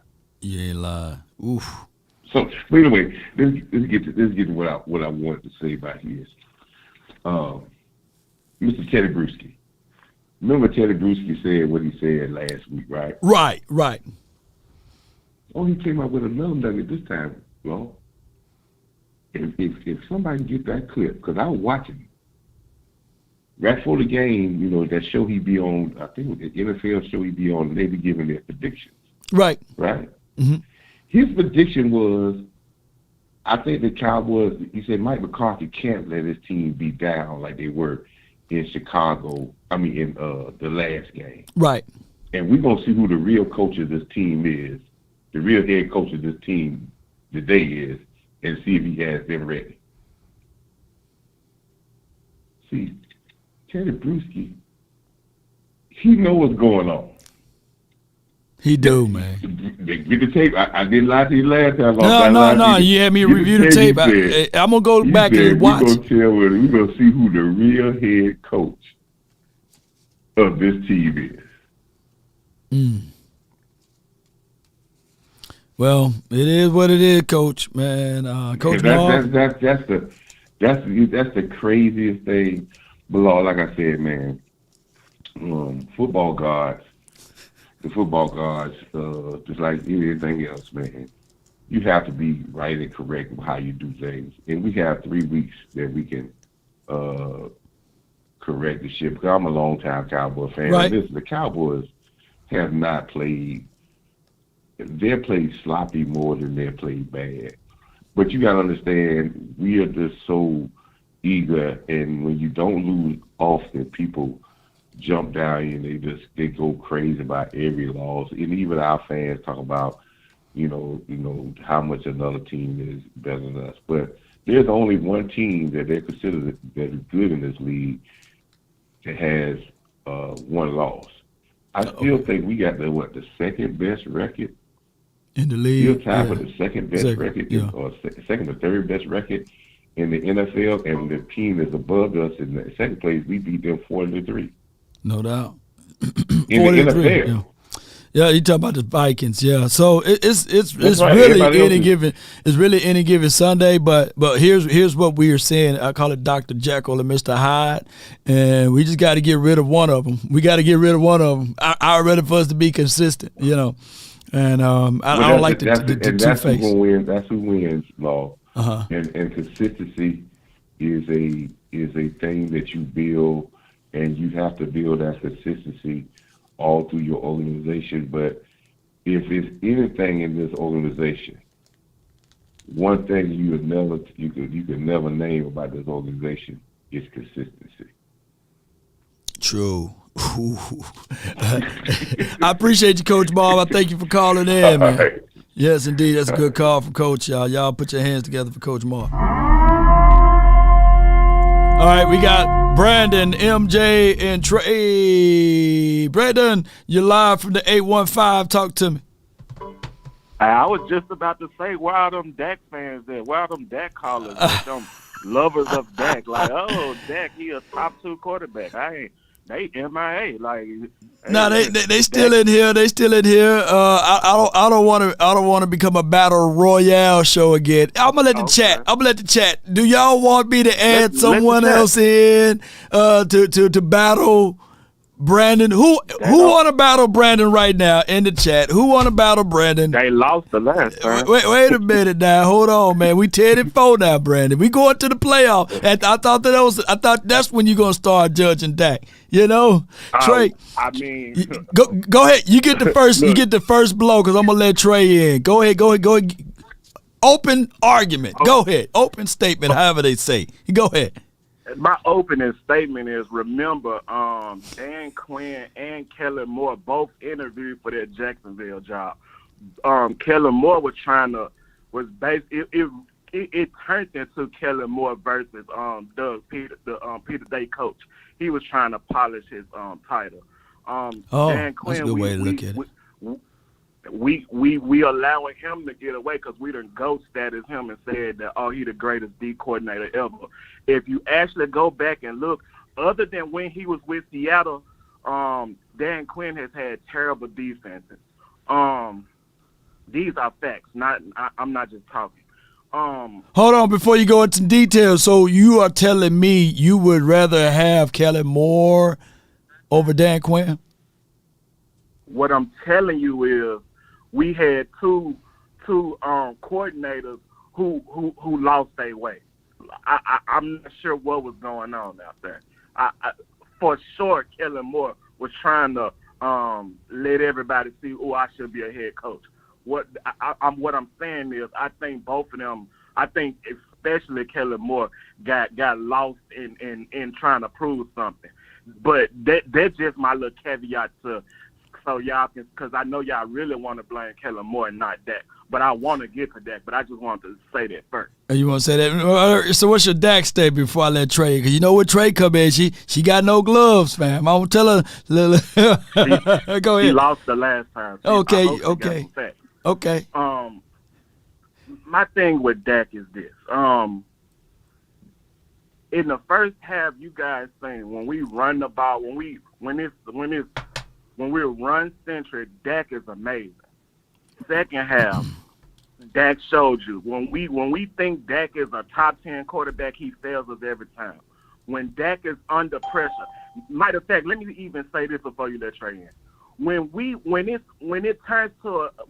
So just say our defense gives up a touchdown or something, so it's a nip-tuck game. That's when Dak Prescott always show you who he is, a turnover machine. Let Trey in, please.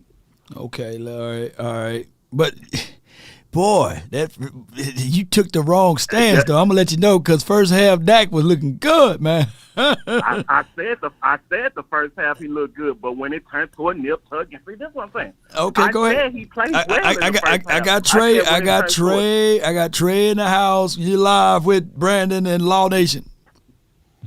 Okay, how everyone doing? When it's all said and done, in my eyesight, it's still a victory Monday. Why?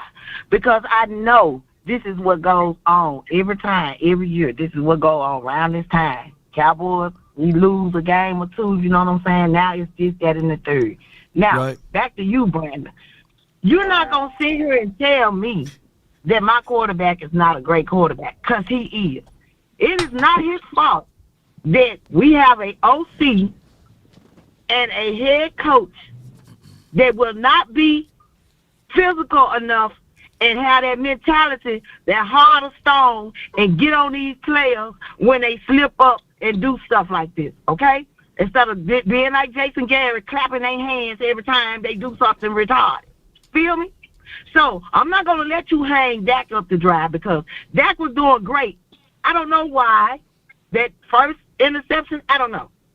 But that second one, I ain't going to let nobody, and I mean nobody, blame Dak for that one, because he threw that ball right at Noah. It ain't his fault that the daggone ball bounced off of Noah, because he didn't have his hands open enough to catch that daggone ball. And that boy got it in the air and ran on. Who was there to catch him? So, again, stop blaming Dak for everything that goes on this team, because it's not my quarterback's fault. It's the coaching. Because we sitting here in third, we done got the ball back. We got the ball back from these folks scoring overtime. We got half field. All we had to do was run the damn ball. All right. And ain't nobody gonna tell me. Now, Brandon, what's your rebuttal to that? Throw the ball. Ain't nobody gonna tell me that. All right, Trey. To throw the ball. Let Brandon get in on his rebuttal to that. Go ahead, Brandon. Now, I want to back up before we got to overtime. Now, you can say, and again, I don't give Dak all the blame. I just give him his blame where blame is due. You guys neglect that. So let's go back to that 3rd and 10. I don't know who called it, but Dak is running the game. Dak has the ball in his hands. Last time I checked, Kellen Moore don't play quarterback for us. He's the offensive coordinator. Dak could have, look, whatever the play was, whoever decision it was to throw the ball on 3rd and 10, that could have simply be the leader that y'all tell me he is, be the the great quarterback that y'all tell me he is. Bro, take the sack, slide, do anything but throw the ball out of bounds. Hell, give your receiver a chance to catch the ball. That does make a lot of mental mistakes in crucial situations. Again, from last year to this year, we have the exact same issues. Our head coach don't want to tell the OC what to do. Our OC think our QB is a top 5 quarterback, and our quarterback, for some odd reason, he get it out. When you most need him to be a top 5 quarterback, he'll turn into Kirk Cousins' twin cousin. He'll throw you an interception. He'll skip the ball to Noah Brown. Why are we throwing the ball to Noah Brown? Or throw it to CD was having a great day. We didn't throw it to CD. That's a part of Dak. Oh, Dak, I'm gonna throw it to. All right, Brandon. I got your point on that one. So what's your rebuttal? What's your final rebuttal to that, Trey? Let her have the final word of that one, and I'm gonna finish up with my thoughts on what both of you guys said. Okay. Go ahead. And B, I can agree to disagree with you on that one. It do be his fault sometimes, Dak do. It is. I agree with you. I'm not saying that. I just hate for y'all to get on here always talking bad about our quarterback when you know we do not have a system. We do not have a play calling that we can run the ball like these other teams are doing. You understand what I'm saying? I get that. And the only thing I need for Law to do, I need for you to either block him or stop him from trolling everybody in your live because he's been a disturbance. Okay. He's trolling everyone. You can't make a statement without him coming up there talking about we're not talking about the Eagles. We're talking about the Cowboys. You talking about Eric Stewart. You talking about Eric Stewart. But back to you, Brandon. We're going to agree to disagree. I just need you to just lay up off of him for a minute and let's find out what the real issue is. And it's damn sure not that. It's in that play calling and it's in our coaching. I appreciate both of y'all. Until we can get that changed around, we'll never be, the Cowboys will be right where they at, and you are absolutely right about that. Wait, before y'all go, let me hear y'all say, how about them Cowboys? You know. How about them Cowboys? Yeah, go, baby. All right, Brandon. You can hang tight if you want to on the line, just in case someone else wants to speak to you. If you want to, man. Brandon be having time today after this. All right, but there's my thoughts on what Brandon said. And 1,000%, I love objective analysis. I love people with different opinions. I do love subjective thoughts too. But here's my thing. He said that why did they throw the ball to Noah Brown on the 3rd and 4th play?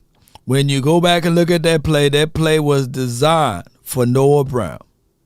I'm going to tell you guys this right here because they use their starting wide receiver as a decoy, right? Now, I'm not in the quarterback room with Doug Nussmeier. I'm not in the offensive coordinator room with Dak Prescott and Kellen Moore. But at some point, what we can't expect is inconsistency, rather it be from the offensive coordinator or from Dak. To create consistency, there have to be an established identity with this team, an approach that we can all tangibly see, not intangibly see, tangibly see that this team is operating on 3rd down in this way. That's just the bottom line. Look, the time that I really jabbed this team was when we kicked those 2 field goals in the 3rd quarter. That was a detriment. We kicked 2 field goals in the 3rd quarter. One, when we got Bland to get that interception, shout out to him. Shout out to him for that interception. But we only turned that into 3 points. But off of our turnovers, they scored 14 points, I believe, something along that nature. So we got to do better in that department. MJ from the 206, you live. What up, Rob? What's good, Chief? Talk to me, man. But y'all know, when I met you live, we met when you came to the camp. I'm 59 years old. Don't look it. If y'all see me, I look like I'm 30-something. Lord, tell you that. I'm going to tell y'all something. I've been a die-hard cowboy all my life. When I came out my mama's womb, I said, how about them cowboys? How about them Cowboys, huh? And I'm going to tell y'all something. And Lord, I told you, I'm not changing that name until they win the Super Bowl. I'm going to Cowgirls. Their name with me is going to be Cowgirls. I'm sorry, Lord. Why you going to do me like this, man? Come on, I fam. have to, Lord. That's I have words, to. man. No. Come on, MJ. All these fans, look, Lord. You got Lord. Are you talking about? Hold on. Are you talking about the like? Who are the Cowgirls? Are you talking about the fans, the player, the coaches, or collectively that everybody's Cowgirls? What are you made by that, man? Come on. No, I'm talking about the team now of 2 years. Even though they was better than since Jason Garrett up to now, they the Cowgirls because they not Jimmy Johnson. Because you got to remember, Lord. Everybody on here is like Jimmy Johnson. Everybody on here is a Cowboy fan. They're Jimmy Johnson, Coach Landry. You know what I'm saying? Them the real Cowboys. We the real Cowboys. This stupid teams now, them the Cowgirls. Because they always choke. They always got an excuse. They always want an NBA All-Star team, an NFL, everything come with every excuse. So, until they win a Super Bowl for these loyal fans, they the goddamn Cowgirls. Excuse my French. Oh, my goodness, man. I'm going to tell you, Dan Quinn, I'm sorry, Dan Quinn, you're about to be a loser, sir. I don't know, it's just politics, and I know, and everybody on here know, Dan Quinn got more power than the offensive coordinator Odo. So, Dan Quinn, I want to ask you a question if you listen.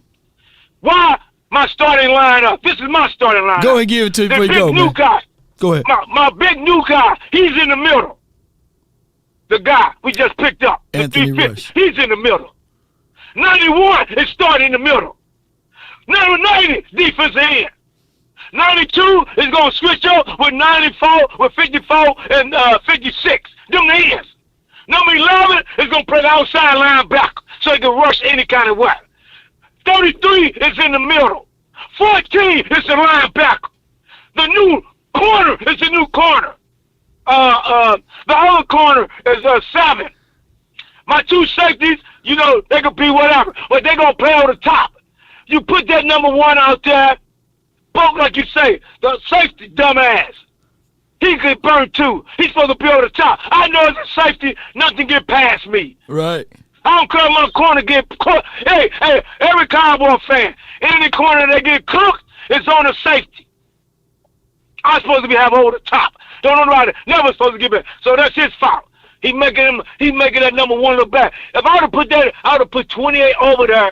And then when that number 16 went back, he said, "Damn, I gotta go challenge Diggs." Okay, Diggs, you finna get your money worth. I'm finna see if you the best corner in the NFL. I'm finna make sure my other corner don't get burnt. We got a 17-point lead. F. 14-point lead, Green Bay. F. F, F, F, F. I don't care how the dumb, me and you say, Kellen Moore, we know he gonna do something stupid. But if Kellen Moore give me a 17-point lead, we supposed to take it home. That's like we running the relay law. If you give me the baton and I got a 10-yard lead and I get caught, that means get that food off that ankle leg. So ain't no more excuses, law. All right, MJ, man. You know what I'm saying? Coach So MJ now, man. Hey, I feel you. I feel you on everything. So you hang this L ultimately from what I contextualize all what you just said. On Dan Quinn. I feel Dan Quinn. On Dan Quinn. Because the young phenom, Kellen Moore, gave him 17 points. I feel you, fam. Look. I don't even want to argue. I don't even want to argue, man. I appreciate you, man. Let me hear you say, how about them Cowboys, man? How about them cowgirls? I'm gonna let you slide with that one. I'm gonna let him slide today. That's where the guts went. Oh my gosh. Now, Eagle fans, don't y'all be encouraged to call my beloved team the Cowgirls, you know what I mean? Because I'm gonna let my guy MJ slide, man. He's passionate today, but man, oh man, it's disrespectful passion too. By the way, Jake the Great, man. You're live, man. Talk to you, man. Hey, what's happening? Man? Hey, just chat off the chain, man. Chat off the chain, dog. But hey, I feel him though. 17-point lead. Come on, Dan Quinn. Come on, man. You couldn't bench him. You couldn't chastise Malik Hooker. But Malik Hooker, one of your boys though. He's my guy. That was just a damn good move though. It had to be, Jake. I feel him though.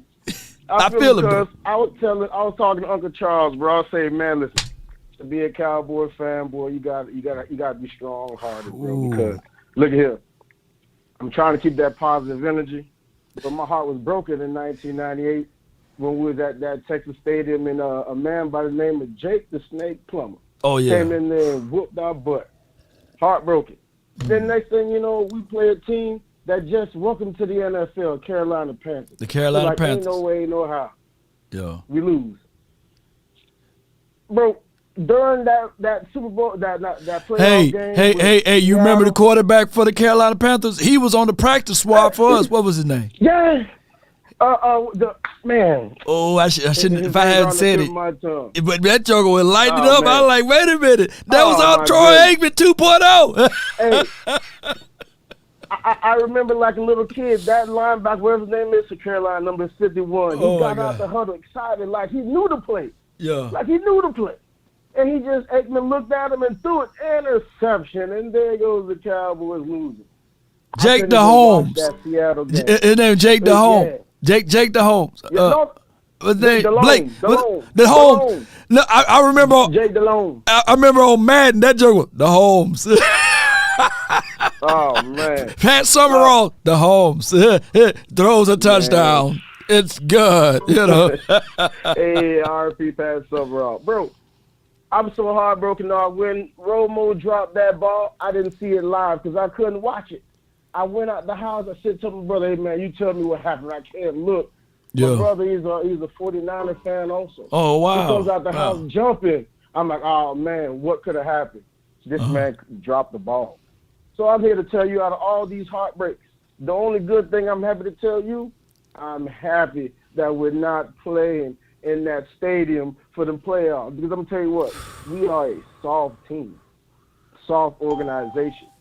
So you want to go on the road and all that, right? I feel you. We need to go on the road because if we want it, we got to go and take it. It will not be handed to us. That stadium there is a beautiful $1 billion stadium. Mm-hmm. People are eating steak, chicken, and shrimp.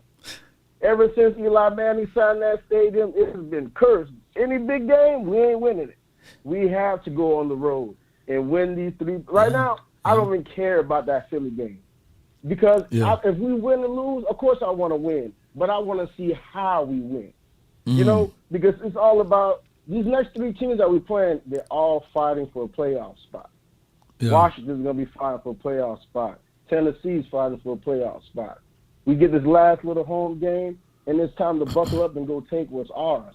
3 home games. We have to go see the boogeyman. To get the championship, we have to face our nightmare. We got to knock on Brady. So it's time to get it together. It's not time. We can blame that. We can blame this guy and that guy, but I'm tell you what, when we lose, nobody's going to care. They're going to say, y'all Cowboys sorry. And we got to wear that L. The media feasted this week though, because they got a lot of content out of us for this week. They feed, but they ain't gonna talk about how the Patriots lost though. The Patriots lost. I went back and I said, God, dog. Hey, I don't know how you lose that. You threw the ball back. Number 55 just caught it and just started running. I'm like, oh my goodness, how did you lose this game like that? Man, But that's crazy, listen, man. One more Brandon, point before I let you roll, man. Go Cowboy ahead. Nation, y'all need to stop arguing about Dak's fault, whatever's fault, because we all Cowboy Nation. We all gonna take that L because we ain't got no excuses. It's Man. time to buckle up. We are gonna take what's ours on the road, baby. How about the Cowboys? No doubt, man. It appears. It appears that Dak Prescott, believe it or not, it sounds like Dak been here for 27 years, right? Literally, like Dak Prescott was the quarterback right after Troy Aikman. That's what it feels like he was in between like he wasn't here. But we have the same things like happening to the Cowboys. But I hope, and I told my guy, Big Game James, that this team is different. And if anybody, the stirrer, appreciate you, Sean Mack. Thank you for the cash app. Appreciate you, man. Sean Mack, you just sent me $500. You did that by mistake. I'm just messing with you. Sean Mack, like, oh crap, I sent this man $500. But to be 1,000 with y'all, man, I told Big Game James that this team is different. It's different, right? And we had first start of the season, y'all go back and watch it, and we had our spat back and forth. But we came down to the same conclusion, like, basically, we want to see what this team do in the playoffs. And I banged on the table, and I said, we going to the playoff, baby. We are a playoff caliber team. And lo and behold, I want to let y'all know that the playoff record is what count.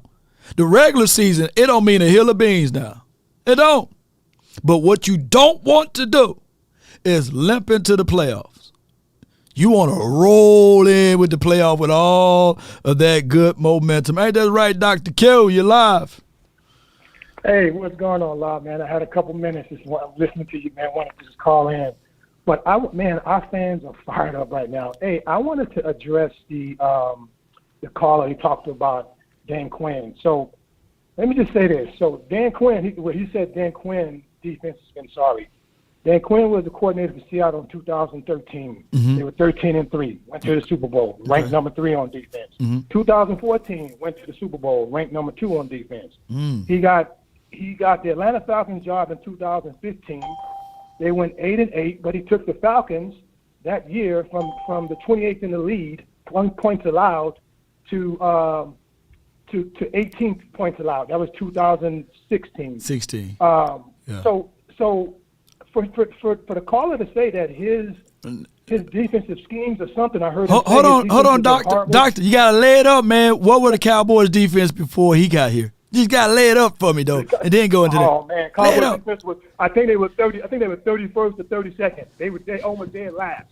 Boom, boy! Thank you for that layup, boy. I got it, baby. Thank you for that alley, baby. I mean, boss. So when this guy say that, I'm looking at Dan Quinn's history right now in front of me. This guy has had number 2, number 3 defenses like in the last, even with the Falcons, because the Falcons went to the Super Bowl in 2016. They were 11-5. His defense was number 8 at that time. And so I don't understand the caller saying that his defense has been horrible. That's just not true, man. It's just not true. Next thing is I know a lot of us are upset about the loss, but I'm going to stand behind my comments that I made to you last night. Okay. See, the issue is everybody wants to blame my quarterback. They want to blame Kellen Moore, but they do not want to put the onus on the Joneses. They do not. Remember I told you last night, I said, look, you have to stack your teams. You have to stack them. That's what Philly is doing.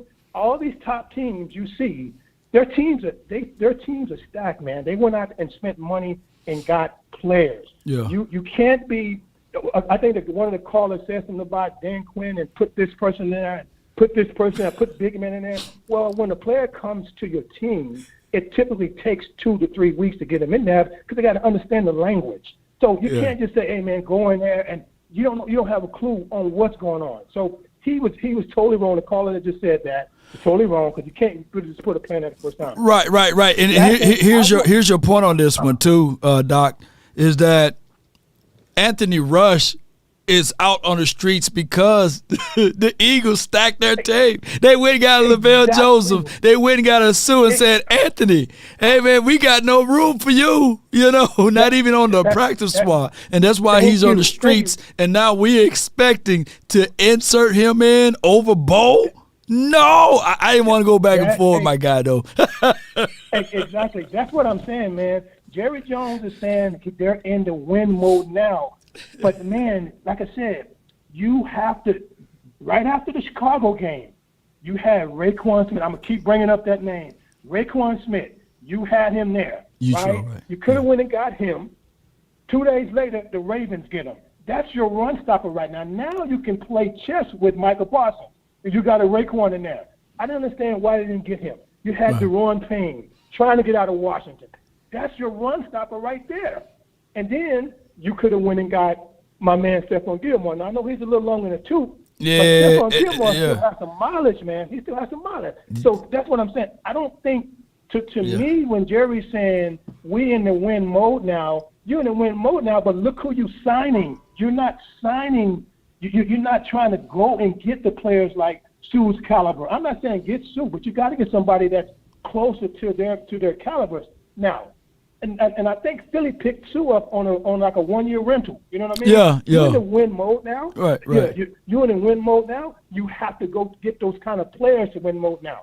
And stop talking about what Odell Beckham's going to do. I heard somebody say last night, Odell Beckham would have caught the pass. Would have caught it, that.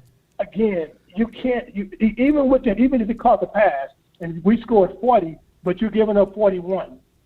You know what I'm saying? That comes back on the defense. That comes back on the defense and the players that you need. It goes back to what I said, Doc. It's better to be prepared for an opportunity and not have one than to have the opportunity and not be prepared. Exactly.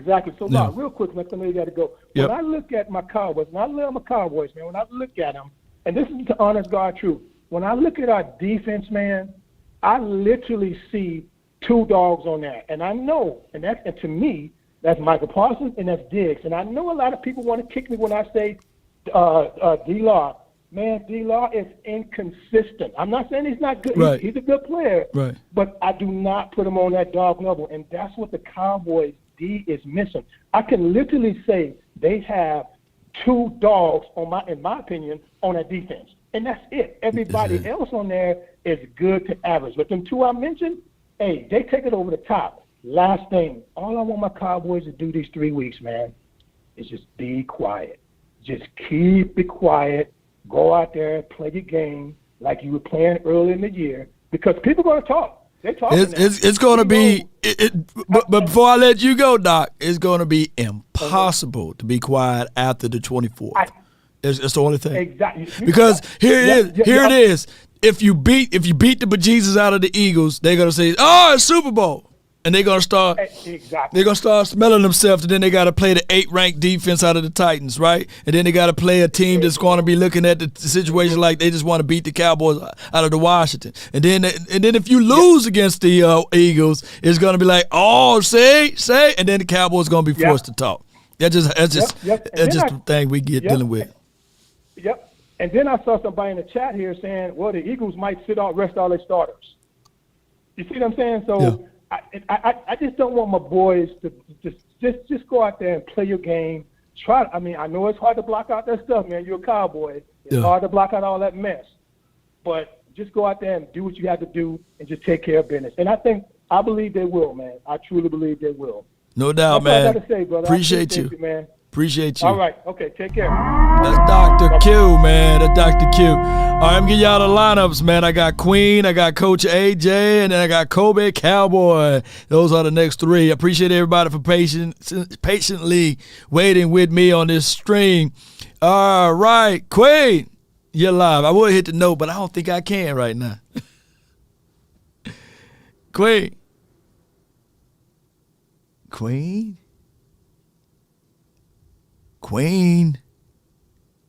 910, you in?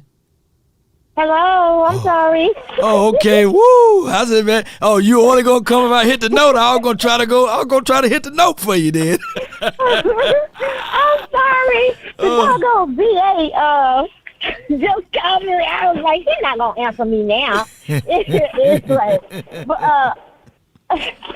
but anyway, I hate to have to say anything to Brandon. Anything whatsoever. Every time I call you, I say I'm not going to say anything to him, but something always needs to be said to him. Because you cannot blame, say the things that you say about Dak. Because the reason why you can't say the things that you're saying about Dak is because of the situations that Dak has been put in. If you look at some of the other quarterbacks and the situations that they've had to be in, and, how they got to the level they are and their successes and stuff like that, and then you try to compare what Dak is doing on an even scale, then you can say that Dak is this and Dak is that, but you don't do that. You just take what happened that day, and then you're still not looking at it correctly, because if you were, you would know that those missed passes and only one of those interceptions was Dak's fault if you looked at it. You know what I'm saying? So that's what I'm sick of hearing. If you don't have all your facts, shut up. And as far as Dan Quinn, he's gonna have to get them boys together. I don't know what done happened to him. I really don't. Do you know? Man, I think that we got hit, and I'm not using this as bevies of excuses. I think that we got hit with a slew of injuries that they were not prepared for. I think that they made the wrong type of healthy scratches. I think that you need to somehow figure out a way to get Jabril Cox in the mix. I think that this team need to figure out a way. I know that they didn't bench Kelvin Joseph just to be benching him. That he had to miss some assignments too. But when we get Trayvon Mullen, and I know that that's just an optimistic law, but I love Trayvon Mullen press. I love when he played in college or what have you. He's a 4'4" guy, 6'2". He fits right on in. He will be the second tall, long corner that we have on this team. If you look at what Kelvin Joseph brings to the table, he's like 5'11". Yes, he's fast, but this dude right here, he can redirect. Before he got traded off to the Cards, he was like one of your better press corners in the league, and that's Trayvon Mullins. He got 4 interceptions to his name. I just think that this system in a cover 3, it'll work wonders for us. He just got to pick up the system, and I think that we'll be better down the stretch. But what they can do if Trayvon is not ready, they can slide Bland to the outside and work those other 2 guys in, Kendall Sheffield or Mackenzie Alexander. I think that will be a good look for us. Yeah. Okay, and the last thing, Kellen Moore, it doesn't matter who you put out there on the field. It could be Odell Beckham. It could be Michael Irvin. Right. Randy Moss, AJ, you know what I'm right. saying? Yeah, it could be any of them. Having Kellen Moore is the problem, because he would still call the stupid games that he calls. And it's Jerry Stevens' fault, because they need to get in his ass. I bet if they say something to him, then he will do what needs to be done. But if they don't say anything to him, then, he's never going to change. It's not going to change, Quinn. I appreciate you so much. I thank you so much for calling in. Let me hear you say it, lady. All right. Let them hang, Cowboy Nation. Let them hang, baby. The conference has been locked. The reason why they ain't going to change about this is because we had Jason Garrett here for 13 years. 3 years, 2.5 years basically as an OC, and majority of his years being a head coach here. And it took an 8-year win or go home type of game for him to get up out of there. And I heard that he was still in here until Mike McCarthy did like this with the keys to get in the door. You know what I mean? And Jason Garrett, so you got to wiggle it to the left a little bit, pull out and then pull in, and the door will open. So that's not going to be a situation. The only way Kellen Moore leaves this team if he gets signed by another team to be their head. I got Coach A.J. Jones. You live. What's up, Law? What's good, Coach? Talk to me, man. I am so sick of the hate, man. It's Tatiana. Nobody's talking about that Texas Tatiana situation with Kansas City or the Indianapolis Colts putting up 33, 36 points. No. Nobody. This was the ice. Action is, huh? I said this was the icing on the cake. They look. This served the best medicine for the Vikings and the Kansas City Chiefs, because they're gonna gloss over that. They're gonna say that, hey, those teams, a good team needed a win like that over bad teams, right? I promise you. Even in Chicago versus the Eagles, they're gonna say that, hey, a good team like the Eagles needed that struggle win over Chicago. They're not going to talk about the miscues from those other teams. No, they're not. But here's the other problem I have. I mean, yes, our defense played like trash. Yep. But the last interception, man, I'm not putting that on the queue. Right. And all those years, you mentioned Brandon Jacobs. For 2 damn years of college coaching football, I had to go out, and he's on the other field competing against us. For 2 years straight, I got to watch the backside of this dude run over little DBs. And I'm serious. He went to a JUCO. In that year, there was 10 kids out of the JUCO, the Kansas Jayhawk Conference. 8 of them all made it in football in the NFL as tailbacks. God, no. Tyson Thompson from the Cowboys, KJ Harris to the Giants, Bryce, Cash, Green. I mean, it was just a long list, and not to mention Chris Johnson, the fastest man on the planet. Oh, wow. I mean, that's why you're sitting here talking bull sugar when you don't know sugar. So the bottom line is, we should have ran the ball. Yep. But if you're going to make that throw, where is your MJ, who is a high point dude? That's all I want to know. Where's MJ? And then we got no quarterback pressure. After reading the stats, 72 plays, and we got 1 sack.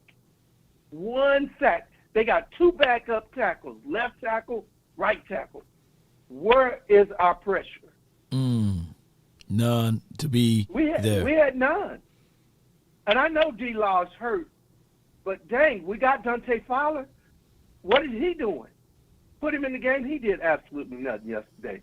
It was a lot of nothings yesterday. A lot of nothings. I mean, so you scored 34, you still lose. You got to make plays. There was, yesterday, watching the Giants, the Barkley kids say, hey, who's going to make plays? I don't want to hear anybody's word, mouth. Just make your play. You saw how they milked the clock? Now they came down to the same situation where they left 1 timeout for the Washington team.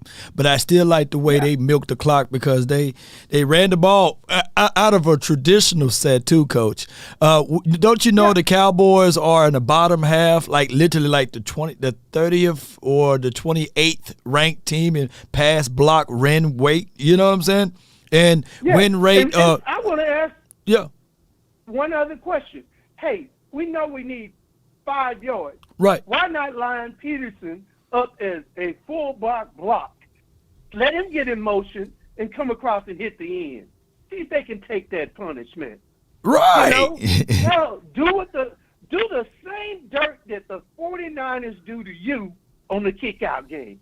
Let me see if your little linebacker is going to take that 340 on. It's not. Do it. They ain't it's gonna not do the it. same. Not the same. That was wonderful the first half. But the second half, we came out and got pass happy. That's on us. That's on us, man. Shoot, Coach, you But preaching. hold on. If you're a Cowboy fan, that's on you too. As Michael Irvin got told today, the medicine you earned today was that L. There you go. We're going to take it. I'm a Cowboy fan till the day I die. How about them Cowboys? How about them, Coach? Appreciate you. Hey, shoot me a text, Coach. I gotta talk to you about something too, man. Shoot me a text. Appreciate you. All right, y'all. This is what my point. Pass block win rate. The Cowboys on the bottom half of that, like third rank in the league, like on the bottom end of it. We tried to run out of shotgun. What do that mean, right? If you are one of the worst teams in pass block win rate, and you're trying to be trickery, and let's say we're going to run out of that, chances are, out of that stance and out of those release points, that offensive lineman they're not going to get any push. They're not. All right, we got Kobe. You're live from the 615. What's up, Law? Talk to me, man. Man, dude, honestly, the thing that irritates me the most about being a damn Cowboys fan is these ESPN analysts. Yeah. You know, it's like no matter what happens, it's always Dak Prescott's fault. It's always his fault. Even though, you know, he gets put into situations he shouldn't even be in, it's automatically his fault. You know, we ain't going to talk about, you know, a defense allowing 34 points when, you know, they held Dalvin Cook and they hit it a 3. The Jags drop all over them all day long. Man, it don't make sense. We knew Trevor Lawrence was going to heat up. He's been doing it the past couple of weeks. Right. We just decided to, I don't know, view him as, you know, I don't even know who to compare him to because, I mean, it just don't make sense. It literally makes no sense why we just slept on him, and then we want to place the blame on Dak.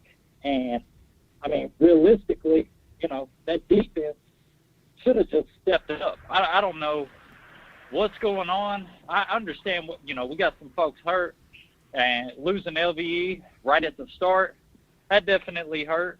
But at the end of the day, it's like, man, it ain't Dak's fault. Yeah, I get it. He threw the pick, and obviously that sucks. But he put up 34. That's been plenty enough points over the last few weeks for us to win games since he got back. So he's doing his job. You know, we got to settle all these mistakes before the postseason. Just like you were saying, you know, regular season don't matter. You make it into the playoffs, that's cool. Yep. Now we got to fine tune all this. We got to get our boys in the right mind, in the right place, because we can't be going in and, you know, losing like we did last year to the Niners. I want to play the Niners. Let me be honest. I really ain't trying to play them first. Right. But if we do, it is what it is. We got to get it together, dude. I love my team.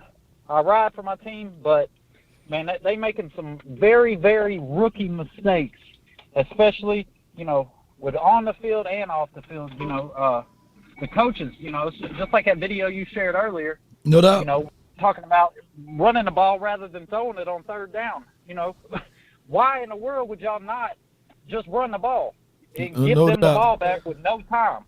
Appreciate you, Kobe, man. Thank you for your support, man, for the channel, man. Thank you, bro. Yes, sir.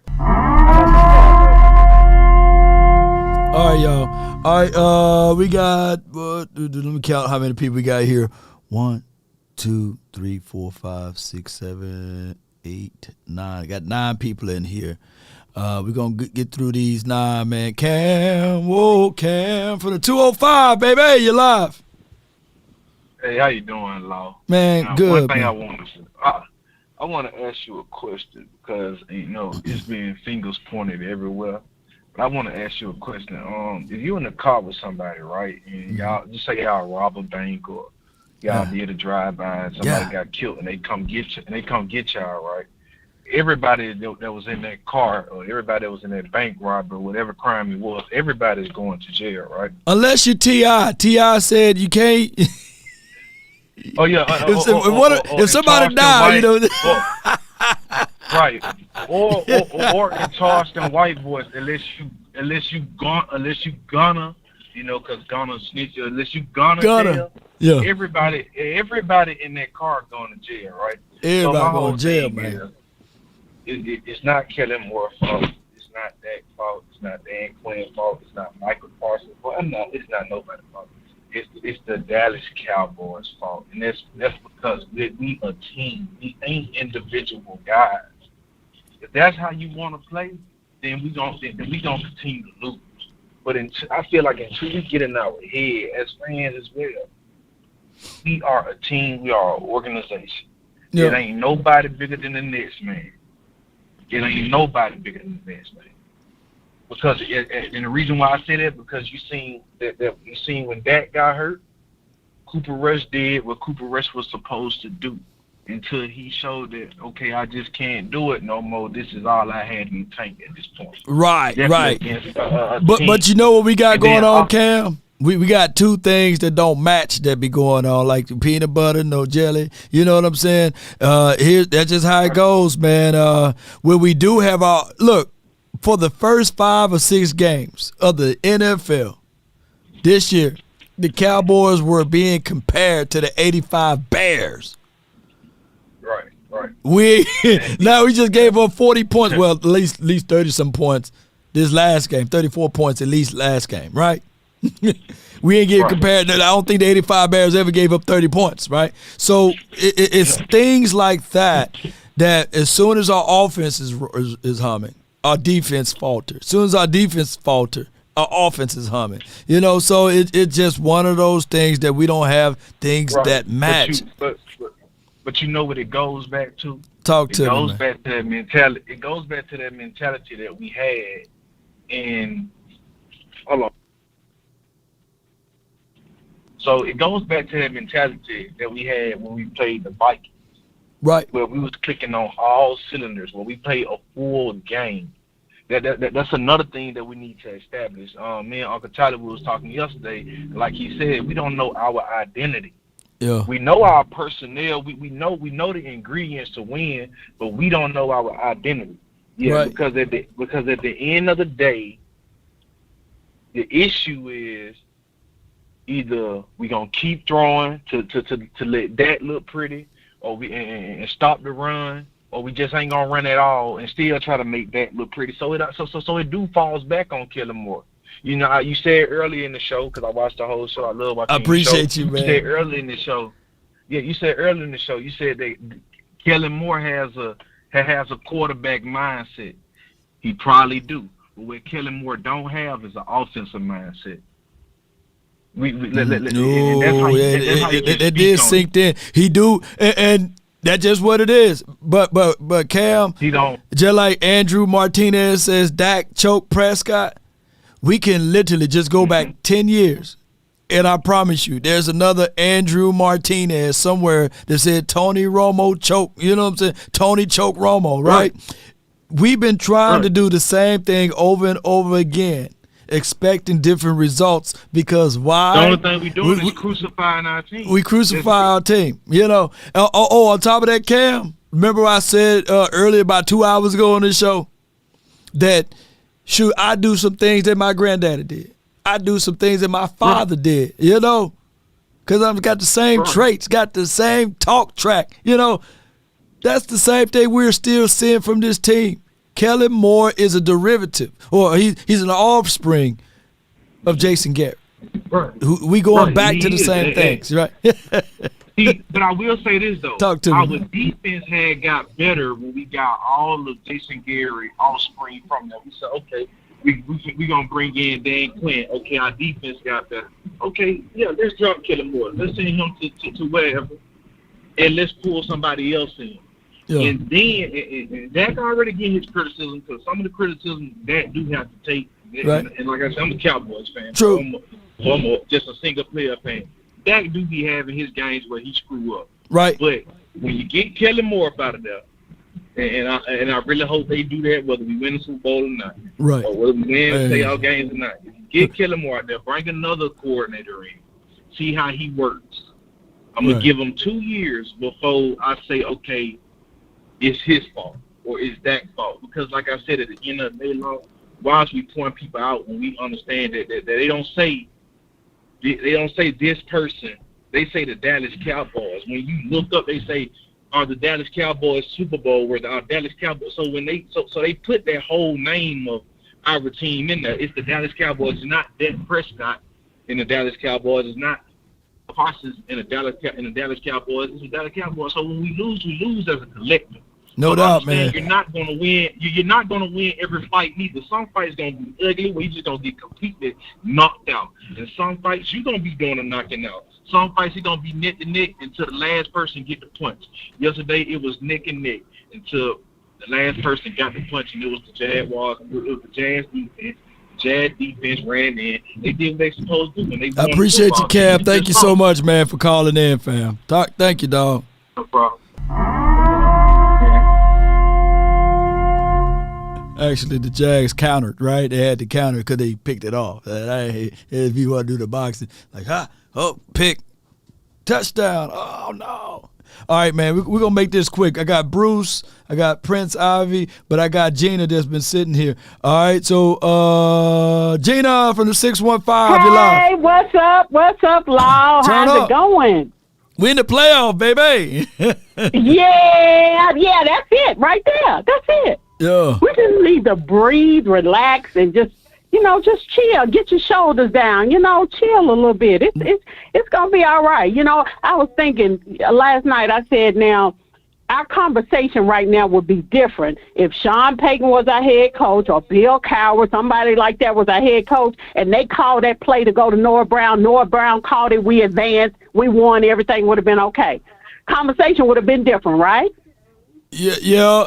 Now, right? We had Bill Cowher. If we had Bill and Noah Brown dropped that ball, I promise you there would be spit upon. It would be spit so much on Noah Brown's face for dropping that ball. And if we had Sean Payton, trust and believe, we wouldn't be hearing all of this conversation about injuries and this and that. Sean Payton would have put his foot so far up Noah Brown that he would have had a half of a leg, Noah Brown been Noah Foot. Like, who's that new player? His name is Noah Foot. We just, I think we just got to relax. And, that game was last night, so we got to let that go. We got to let it go. We are in the playoffs. What are we, 10-4? 10-4. We're not 4-10, right? Nah. We're not trying to get in on somebody else. If this person wins, that person wins. See, we're not in that shape right now, right? So that's not the conversation we're having, right? So we just need to chill out, just kind of. But one thing I cannot. It's just like a bad itch, like putting on another team's jersey right now. That somebody called in and said the Cowgirls. You don't get a pass. You don't get that. You don't get that. Yeah. They don't get that pass. Yeah. And they said they're a Cowboy fan. Yeah. No, you don't. They don't get that. I'm sorry. You don't get that pass. Don't do that. I'm almost like a mama with a belt. You don't get that kind of pass. So don't do that to the Cowboys. I mean, we've done some things, but you don't get that kind of pass. We are 10-4. We are 10-4 playoff team. We are 10-4 playoff bound, right? So let's go forward. We're gonna have to.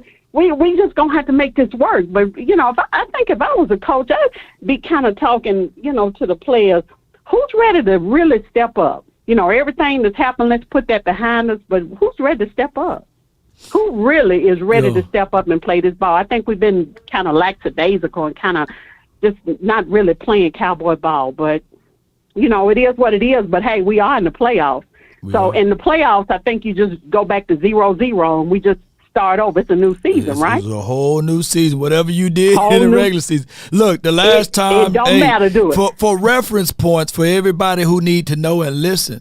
The last time Mike McCarthy was coaching the team, they made it to the playoff via wild card, and they won the Super Bowl. But when they made the playoff 15-1, they didn't win the Super Bowl. So which one do you guys really want? I would go into the playoff humbled, but I would go into the playoff hungry, and that's the way. But I appreciate you so much, Gina. Exactly. All right, Law. It's always good to talk to you. I like where we are. I really like where we are. It's good talking to you, and thanks for having me in. And as always, how about 'em, baby? That's Gina Chase. All right, man. All right, Bruce. You're live, man. Yes, sir. I'm off today, so I had you on the speaker here, and my sister said, "Who's that preacher you listening to?" I said, "That's not preacher." The Reverend Law Nation. Reverend Law Nation on Missionary Baptist Twice Removed Church on the other side of the mountain. Go tell it on the mountain. Church. Yes, Pentecostal. Yes, sir. What's good? Man, I don't have too much to say. Houston didn't even show it on TV. They went to some pre-recorded stuff. They don't want to even show you the Cowboys over here in Houston. Can you believe that? Wow. That's terrible, man. Yeah, they did me a favor, though, I guess. I listened to the radio, Shram there. You know, Shram goes all the way back to the 90s. I didn't know that because I was watching that Tale of Two Cities between San Francisco and Dallas. Have you seen that documentary? I haven't seen that, Doc. You got to look it up once you have some free time. Just go on YouTube and look up Dallas, San Francisco, Tale of Two Cities. It's NFL Films, man. It'll bring back a lot of memories. Okay. And yeah, but really the key to Dallas beating up on San Francisco was grabbing Charles Haley. You know, they got a hold of Charles Haley. There was a defense. Dion was just icing on the cake. But it was the defense there. But I only got 2 little points here. So I watched the highlights, and it went back to when I was listening to it. Man, if they would have ran that ball on that final possession of regulation, Jacksonville would have had to burn a timeout. Right. And they wouldn't have been able to kick that field goal. Because with that completion, they wouldn't. That would have won them the game. So this is clock mismanagement, game mismanagement. I've seen it for years now. Ever since they got McCarthy there, and they held on to Moore, man, I don't know what to say about that. And then when you have 3 receivers close enough to touch each other in the vicinity, right? And then those of us who have played a little bit know, a 10-yard bullet, because Dak had to jam it in there. You know what I mean? That's some heat on that ball. It's you can't put it on Noah Brown. That's a bullet coming at your chest. I mean, and you only got a split second to react to it. And so that had to be a broken play. They don't draw them up like that. Where all you got 3 receivers all in one area. Well, they said what they wanted to do was mesh concept with a natural pick from Lamb, so you can hit 85 underneath, and he had an alleyway. He had some blockers, but you did craft that play in the middle of the field. Whereas I don't know why would you do that there, but it was a garbage play. That had to be someone had to run the run route, and I think that could have been drawn up that way. True that. But I just hope we take out Philadelphia, man. Them fans make me sick. Take out the trash. There's some belligerent, drunk, foul mouth, man. And just put Parsons as a spy or curse. Don't let him get out, because he ran a quarterback draw straight up into the end zone on Chicago, or else Chicago would have won. So just keep your eye on the quarterback, and let's beat up on Philadelphia, and that's all I got. Come on, Cowboys. That's all I got. Thank you. Bruce. That's Bruce, man. All right. Oh, we got Prince Ivy. Prince Ivy, man, you live from 210. What's good, Law? Back again, my friend. Back again with the plan, man. Talk to me, man. Man, I hope you got energy today, man. But to talk about this game, man, it's just a little disappointing game. But it's a bittersweet type of deal because, we lost a close game, but we also locked in a playoff spot. So I'm pretty happy about that. Back-to-back years haven't been in the playoffs, and we're in. Just like I was saying last week, man, Dak with these interceptions, man, and it's like, I know all QBs throwing, but it's like, come on, Dak, these are killers. They're killing us, Man, I hate interception, interceptions. I hate interceptions. I hate fumbles. I like to do them. I like to order them. You know what I mean? But I hate when we do it. It's cool. Yeah, it's cool when we do it. It's a problem. I'm fine when we do it to the other team, but when it happens to us, that's my problem. Yeah, it was reverse. Yeah. But I'm looking forward to playing these Eagles because I got a couple of Eagle friends and I talk mess to and I tell them it's hate week with them. But playoffs is what I'm really looking at because I still remember what happened last year that one and done. And I'm young, so I just want us to have at my young age and my young youth, I want to tell my sons or daughters, hey man, I was alive and I seen us have a good playoff run before and even a Super Bowl, but it's just one thing at a time, man. If we need to lock in, Leighton Vander Esch is such that his neck is the way it is because he's been playing good. It's breaking news that they received from Coach Mike McCarthy just a few seconds ago that they avoided season-ending injury. He avoided that, but he would not play this week. He would not play this week, according to Mike McCarthy, that's on the podium right now on 105.3 The Fan. Prince. So I appreciate you. I can't believe I'm about to say these words. No problem. I can't believe, especially saying that. I can't believe I'm about to say these words. But thank the Lord for LVE might come back.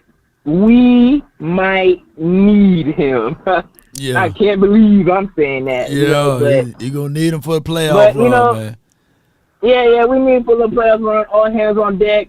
Need everybody to lock in. I need Dak to, I know he's not elite, but, he's good enough to get the job done, So I believe in my team. I believe that we can do it. I believe in Money Mike. Way better than Jason Garrett, Jason Garrett. How about some Cowboys? Appreciate you, Prince. How about them? Appreciate you. Good call from him, man. All right, we're going to try to I got 3 more callers, man. I've been good. I told myself I'm going to go to 3 o'clock, but it's 3:20, and I'm off all this week. Holiday pay, baby. Holiday off, baby. So let's finish this holiday, man, the right way. I really don't have to go back to jobs next year. I got to save up all your time and everything. So, Cowboys, do something good for me, man. What it say, 21, can you do something for me? Can you do something for me? 21. Can you hit a little rich flex for me? Then 21. Come on, baby, from the 803, you're live. What's going on, Law? I'll make it real quick for you because I know you're trying to get up out of there. But yeah. Personally, Kellen, he just makes it so hard on himself. It makes no sense, man. His job, a part of being an offensive coordinator, is putting the defense or just the other team in a bind. And I say that I know we done hit this nail on the head a million times today, but running the ball puts the Jags in 2 predicaments.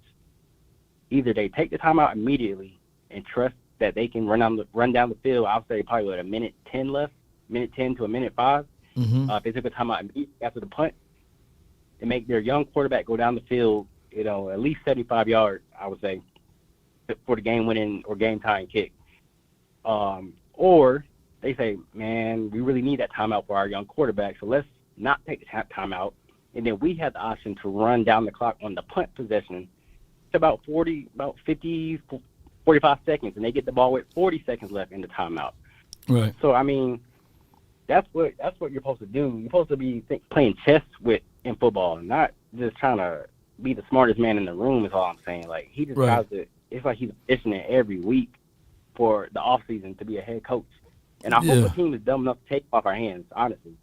I really hope these stats, these team stats, these first since Dak got back, being first in points per game, third down percentage, like all these stats that show us being a great team, I hope it tricks somebody, fools somebody into giving him an interview and making him their head coach because he needs to be on the first thing smoking out of Dallas. And that's all I got to say. Man, good call for you. What's your name, man? Let me save you in here. Hold on. I'm Kai, K-H-Y. Okay. Hold on. Let me get you right here. I can't type fast. I got the K-H-Y. Got you, Kai. Man, appreciate you, Kai. I might call you Sky, but Kai, appreciate you. Yeah, man. Good call, for real. All right, down to my last two callers, man. 337. Hey, what's going on, man? What's up, Law? How you doing? All is well, man. I can't complain. Man, look, I the guy that was talking about Dak way earlier, I just want to say this, man, and it's to all the Dak haters out there, man. Like, if you really look at the way the offensive line been playing all year, as opposed to passing, right? I think they're like one of the worst. They win block rate as pass rush, like what, like 28 to 27? Yeah, they way down there. The 20. I think they are the 29th team. Oh, even worse, right? Yeah. It's only 32 teams, right? Right. So when you look at that, that's terrible. But how many sacks did Dak take? He took three yesterday. He took three yesterday. Yeah, three sacks yesterday. And for the whole season, like, I think we still like what, at the top? The top of sacks allowed. Yeah. And so when you look at that, that has a lot to do with dang near everything to do with Dak himself. And so you can look at the ratio of him throwing interceptions, which some are bad decision making, some are, hey, I gotta fit this in there because I got pressure of my gut. You know what I'm saying? I got to get this ball off. Some of that is that. Some of it is scheme. So I can't put it all on Dak. When you look at Dak, like last week, I mean this Sunday, if you look at the game Dak had, I think he had like 7 incompletions for the whole game.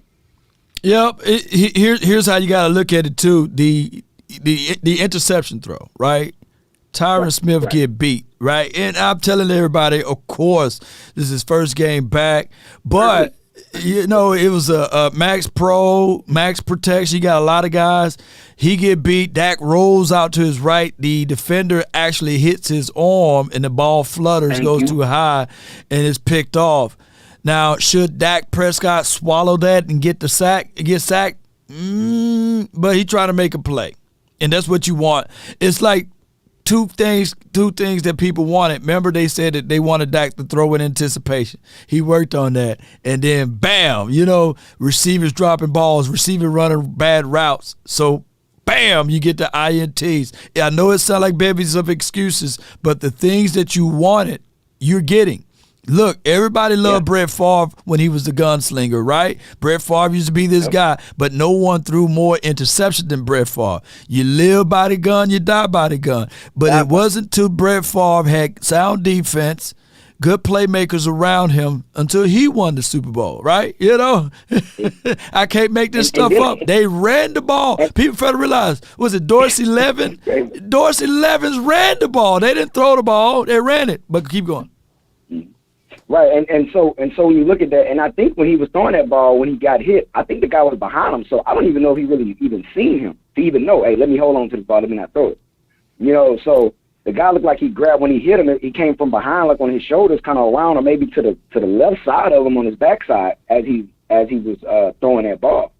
So, you know, if you really look at it, it's hard to tell if he's seen him. Now, I can't tell if Dak seen the guy was like, well, to eat it or not, you know, and things like that. I mean, Schultz was open. He was open. Right. You know, but, I mean, if you look at it, you know Dak been made laser throws plenty of times all season when you look at it. The scores that he's been putting up, the points that he's been putting up, the touchdowns that he's been putting up, and the amount of accuracy he has to, because I think CeeDee Lamb, I think him and Schultz is like in the top 30 of separation. All the rest are on the bottom, like they're like 90s, or like they're bad in separation. So that's why when you see Gallup make these crazy catches, is because he always contested. Because Dak has to make these crazy throws because they don't get much separation. So, you know, all these people were looking and talking bad about Dak. This game honestly was lost not because of Dak. It was because of play calling, coaching, and that's what separated us honestly from Philly and teams like the 49ers is coaching. At the end, it's like, I don't understand how in the world third down, right? Why would you not run the ball or at least go for a 5-yard to 10-yard route? You're just trying to run the clock, or hey, you might can break something underneath, and maybe one of your playmakers can make a move, get a first down. If not, you know, why in the world would you go down and they all throwing you? What is seam routes? I think everybody went seam routes. Somebody came across underneath, and it's like, what are you doing? And then I hear McCarthy say in a press conference that he wanted to be aggressive, but yet on first and second down you run like the same little like run play. Like, right, that ain't aggressive, when man. you decided to be aggressive on 3rd and 10, seriously? Yeah. Like, it just doesn't make sense to me. So it's like somebody was like, yo, either coaching or either the coaches we have are just incompetent, or somebody just wanted us to lose that game. Yeah. That's the only thing I think about. Because I mean, hey, I play Madden sometimes. I played football growing up, But I mean, dang, I'm not getting paid millions of dollars to know this. Like, no doubt, to man. me, It's crazy, man. What's your name, fam? So I can lock you in, fam. Oh, I go by Nakash, man. So that's NACHAASH.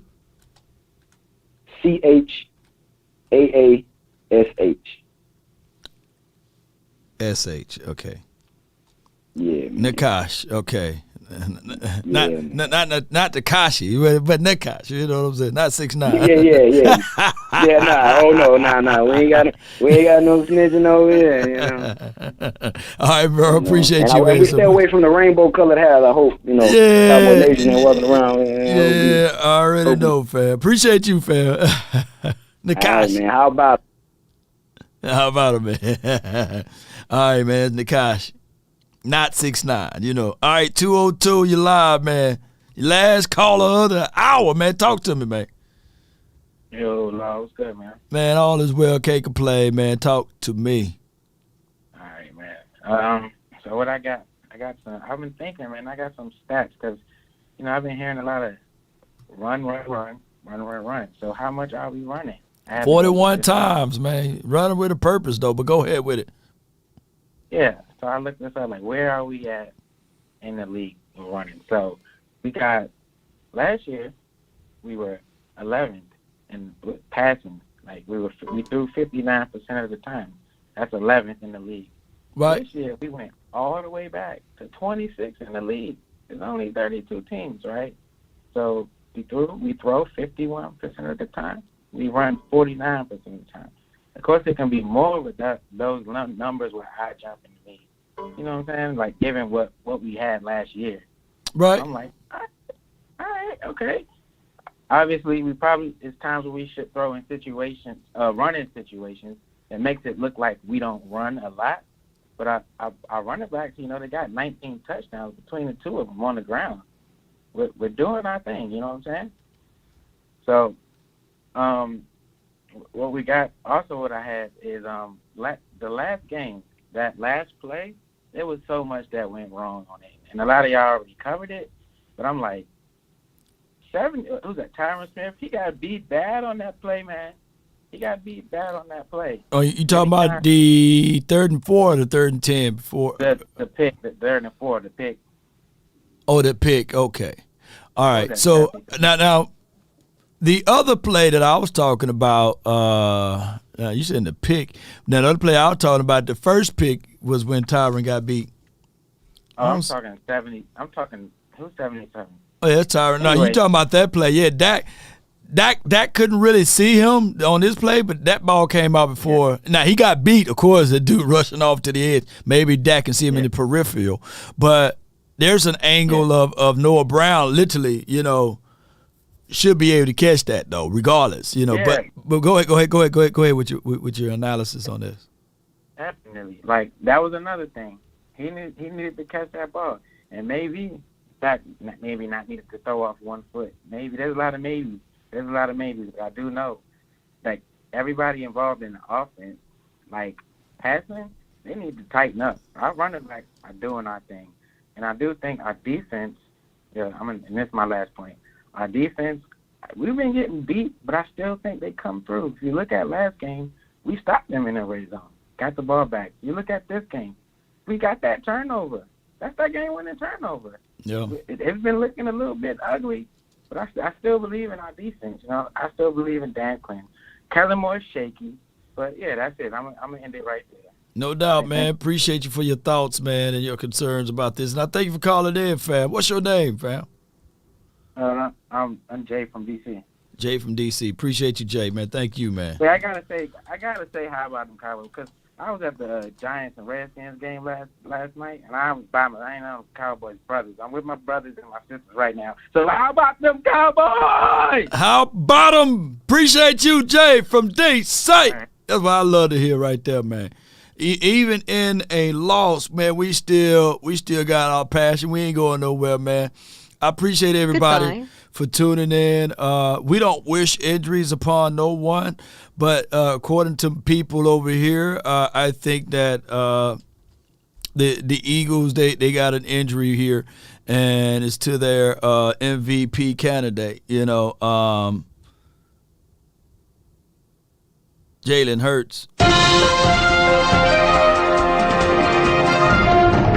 Breaking news from Adam Schefter.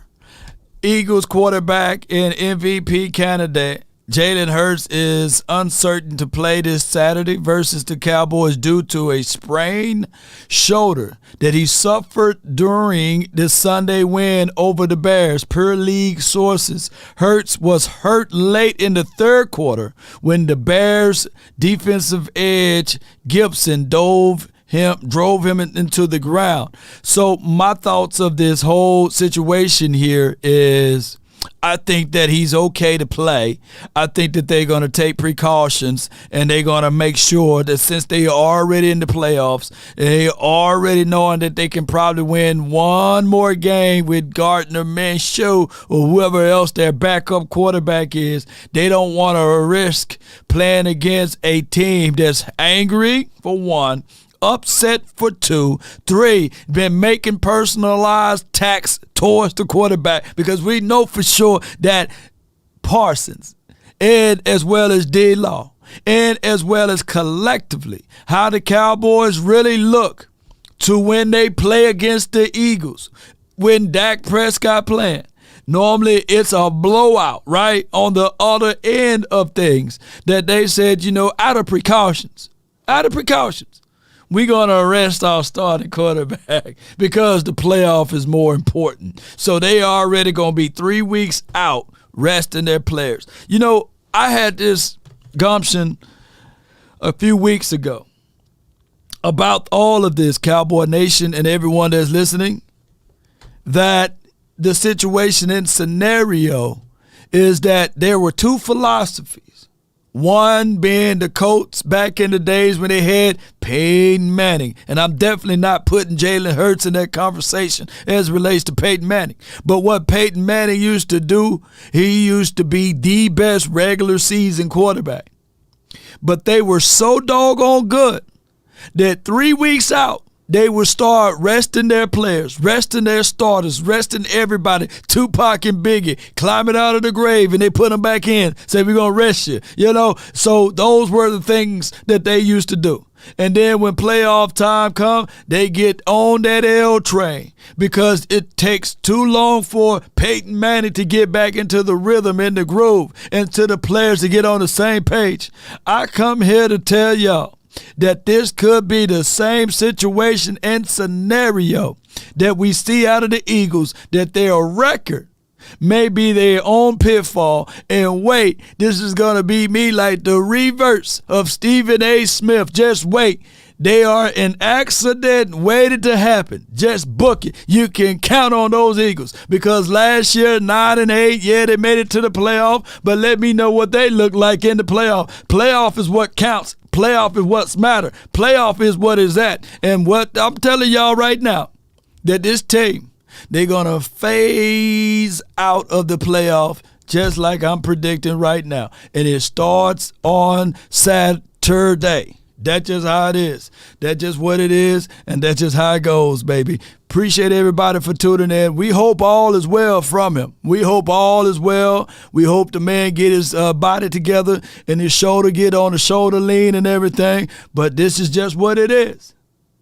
Gardner Minshew, he may can hold up and do some good things, but he ain't Jalen Hurts. So that's just the bottom line.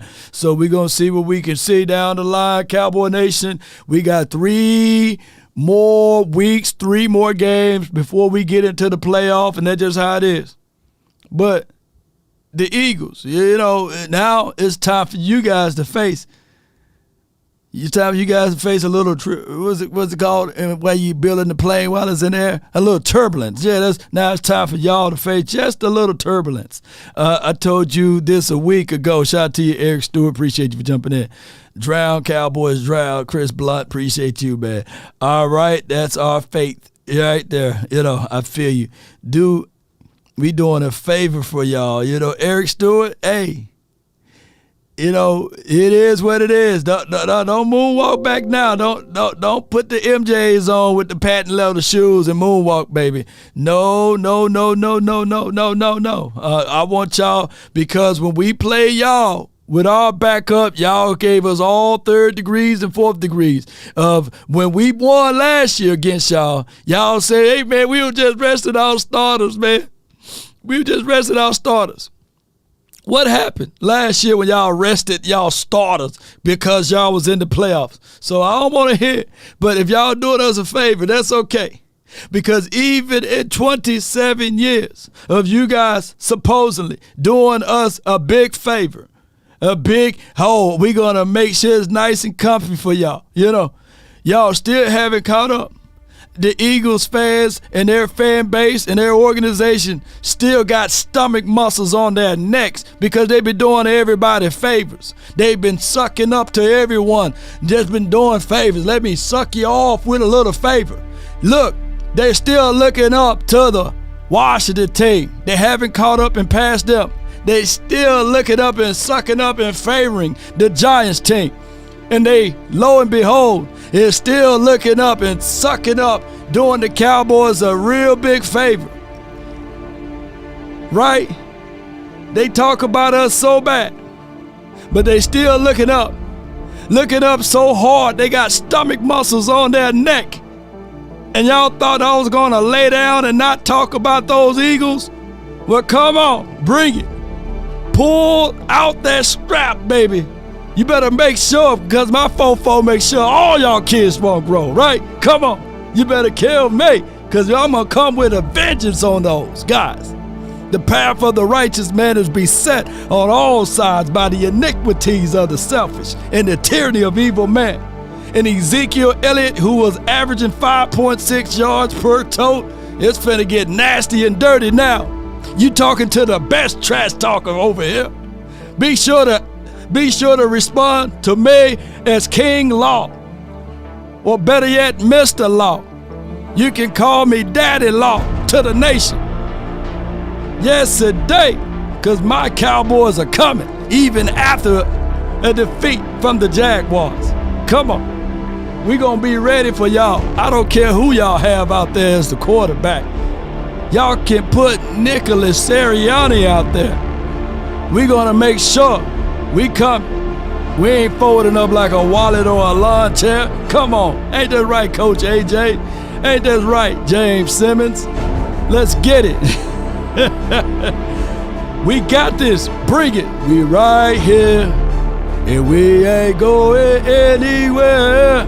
Come on. Crown me, baby, yeah. Them boys got stomach muscles on their neck. We who they want to be. All they can bring up is 2017 and talk about blow off the dust off the trophies. Well, y'all need to catch up. We've been doing y'all a favor for real talk. Write this down, even if you are an Eagles fan. It may work for you and you and you. But if the dog sure gonna work to my people, if they listen to the words that's coming out of my mouth, if you want a thing bad enough to go out there and fight for it, to work day and night for it, to give up your time, your peace, and your sleep for it, if all of your desires of it makes you quite mad enough that you don't get tired of it, and it makes you and you hold all other things tawdry and cheap, if life itself seems empty and useless without it, and all that you scheme and dream is about it, if you are gladly go out there and sweat for it, fret for it, and plan for it, and lose all terror of your mind for it, if you will simply go after the thing you want with all of your capacity, strength, and scarcity, with faith, hope, and confidence, and stirred pertinacity. If neither cold, poverty, or famish, or fame, or sickness of your body or brain can turn you away from the thing you want if dogged and grim and besiege and beset it with the help of Almighty Cowboy Nation and everyone that's listening. You will get it. See y'all on Christmas Eve, baby. Let's go. The name is Law Nation. And remember, you're listening to nothing but the best. Roll those credits. I just wanna run it up. Count a check or something. I've been really in the field, let up. Yeah. I've been really in the field, let her rush, I let her feel. Lately, I just wanna run it up. Come on. Content so good. Eagles fans here on a Monday. Andre Robinson, Coach Marv, JT Wolf, Sanjay, not Stranjay, but Sanjay, Bootzilla, B-Way, Sir S.L. Great, Common Sense Lab, Burnett, appreciate you, even Eastside, Harold, Darryl Thorpe, Smoke, Roger, the third, not the second or the first, JD from DC, JD is Fred, Jeff, Mr. DC for life, 24 Cowboy Java, Ed Presley, let's go. Come on. Appreciate you, Eric Stewart. Appreciate you. Come on. JD from DC. Hurt sounds. He said Hurts is scared. He ain't hurt. It's hurt season. Presley says we still them boys. Been a Cowboy fan my whole life. Let's go. Yeah. Appreciate you, Presley, for the support. Ramon, everybody. Come on. 50 stars from Trey. Appreciate you. Thank you and you and you. Come on. Hey. All right. I be at home alone. I be in zones alone. Emotional, damn it. I be really in the field. Let her rush, I let her feel. Lately, I just wanna run it up. Yo. Come on. I make the deal. I have to take it to a meal. Lately, Oscar, salute. Appreciate you. Kinda check us on. Lately, I just wanna run it up. Are you not entertained? Are you not entertained? Lately, I just wanna run it up. Can y'all do me a huge favor? I was on the road. Lately, I just wanna and run it up. I forgot to announce Lately, I just wanna run. Sadiq's birthday was on the 18th, on December the 18th. So you guys put your hands together for Sadiq. She one of my mods, man. She put in a lot of work. Just a level-headed lady that's always giving to the community. I really appreciate her. Real talk. Can y'all do me a huge favor? If y'all see Sadiq out there, just put happy birthday. Shout out to you, Ramon. It's belated, but it's her birthday on the 18th. It's her birthday month. Yeah.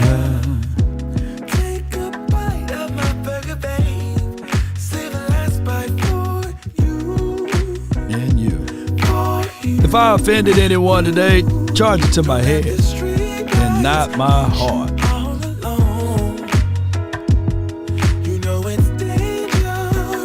Now go to your room.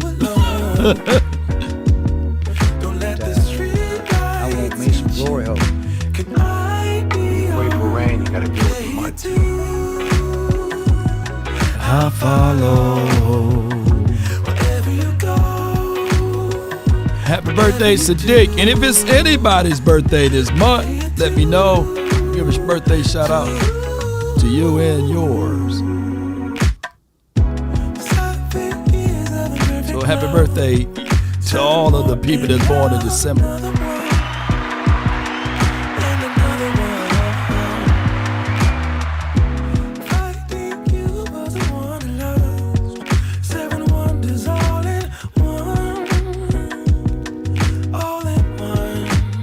Tell them again. Don't let the street lights hit you all alone. You know it's dangerous. Aquarius run the house though. The month of February is my birthday. We're gonna have to pop some champagne bottles and Hennessy, huh? Come on. February the 2nd. The month of love. Come on. Shout out to you, Verdi. Appreciate you, Smith. If a paper crane can fly, then forever doesn't feel that far. So far, so far. If a paper crane can fly, then forever doesn't feel EJB, the 15th, so far, the day after the love day. I feel you, if a EJB. paper crane can fly, fly on, fly on, fly on, fly on, fly on.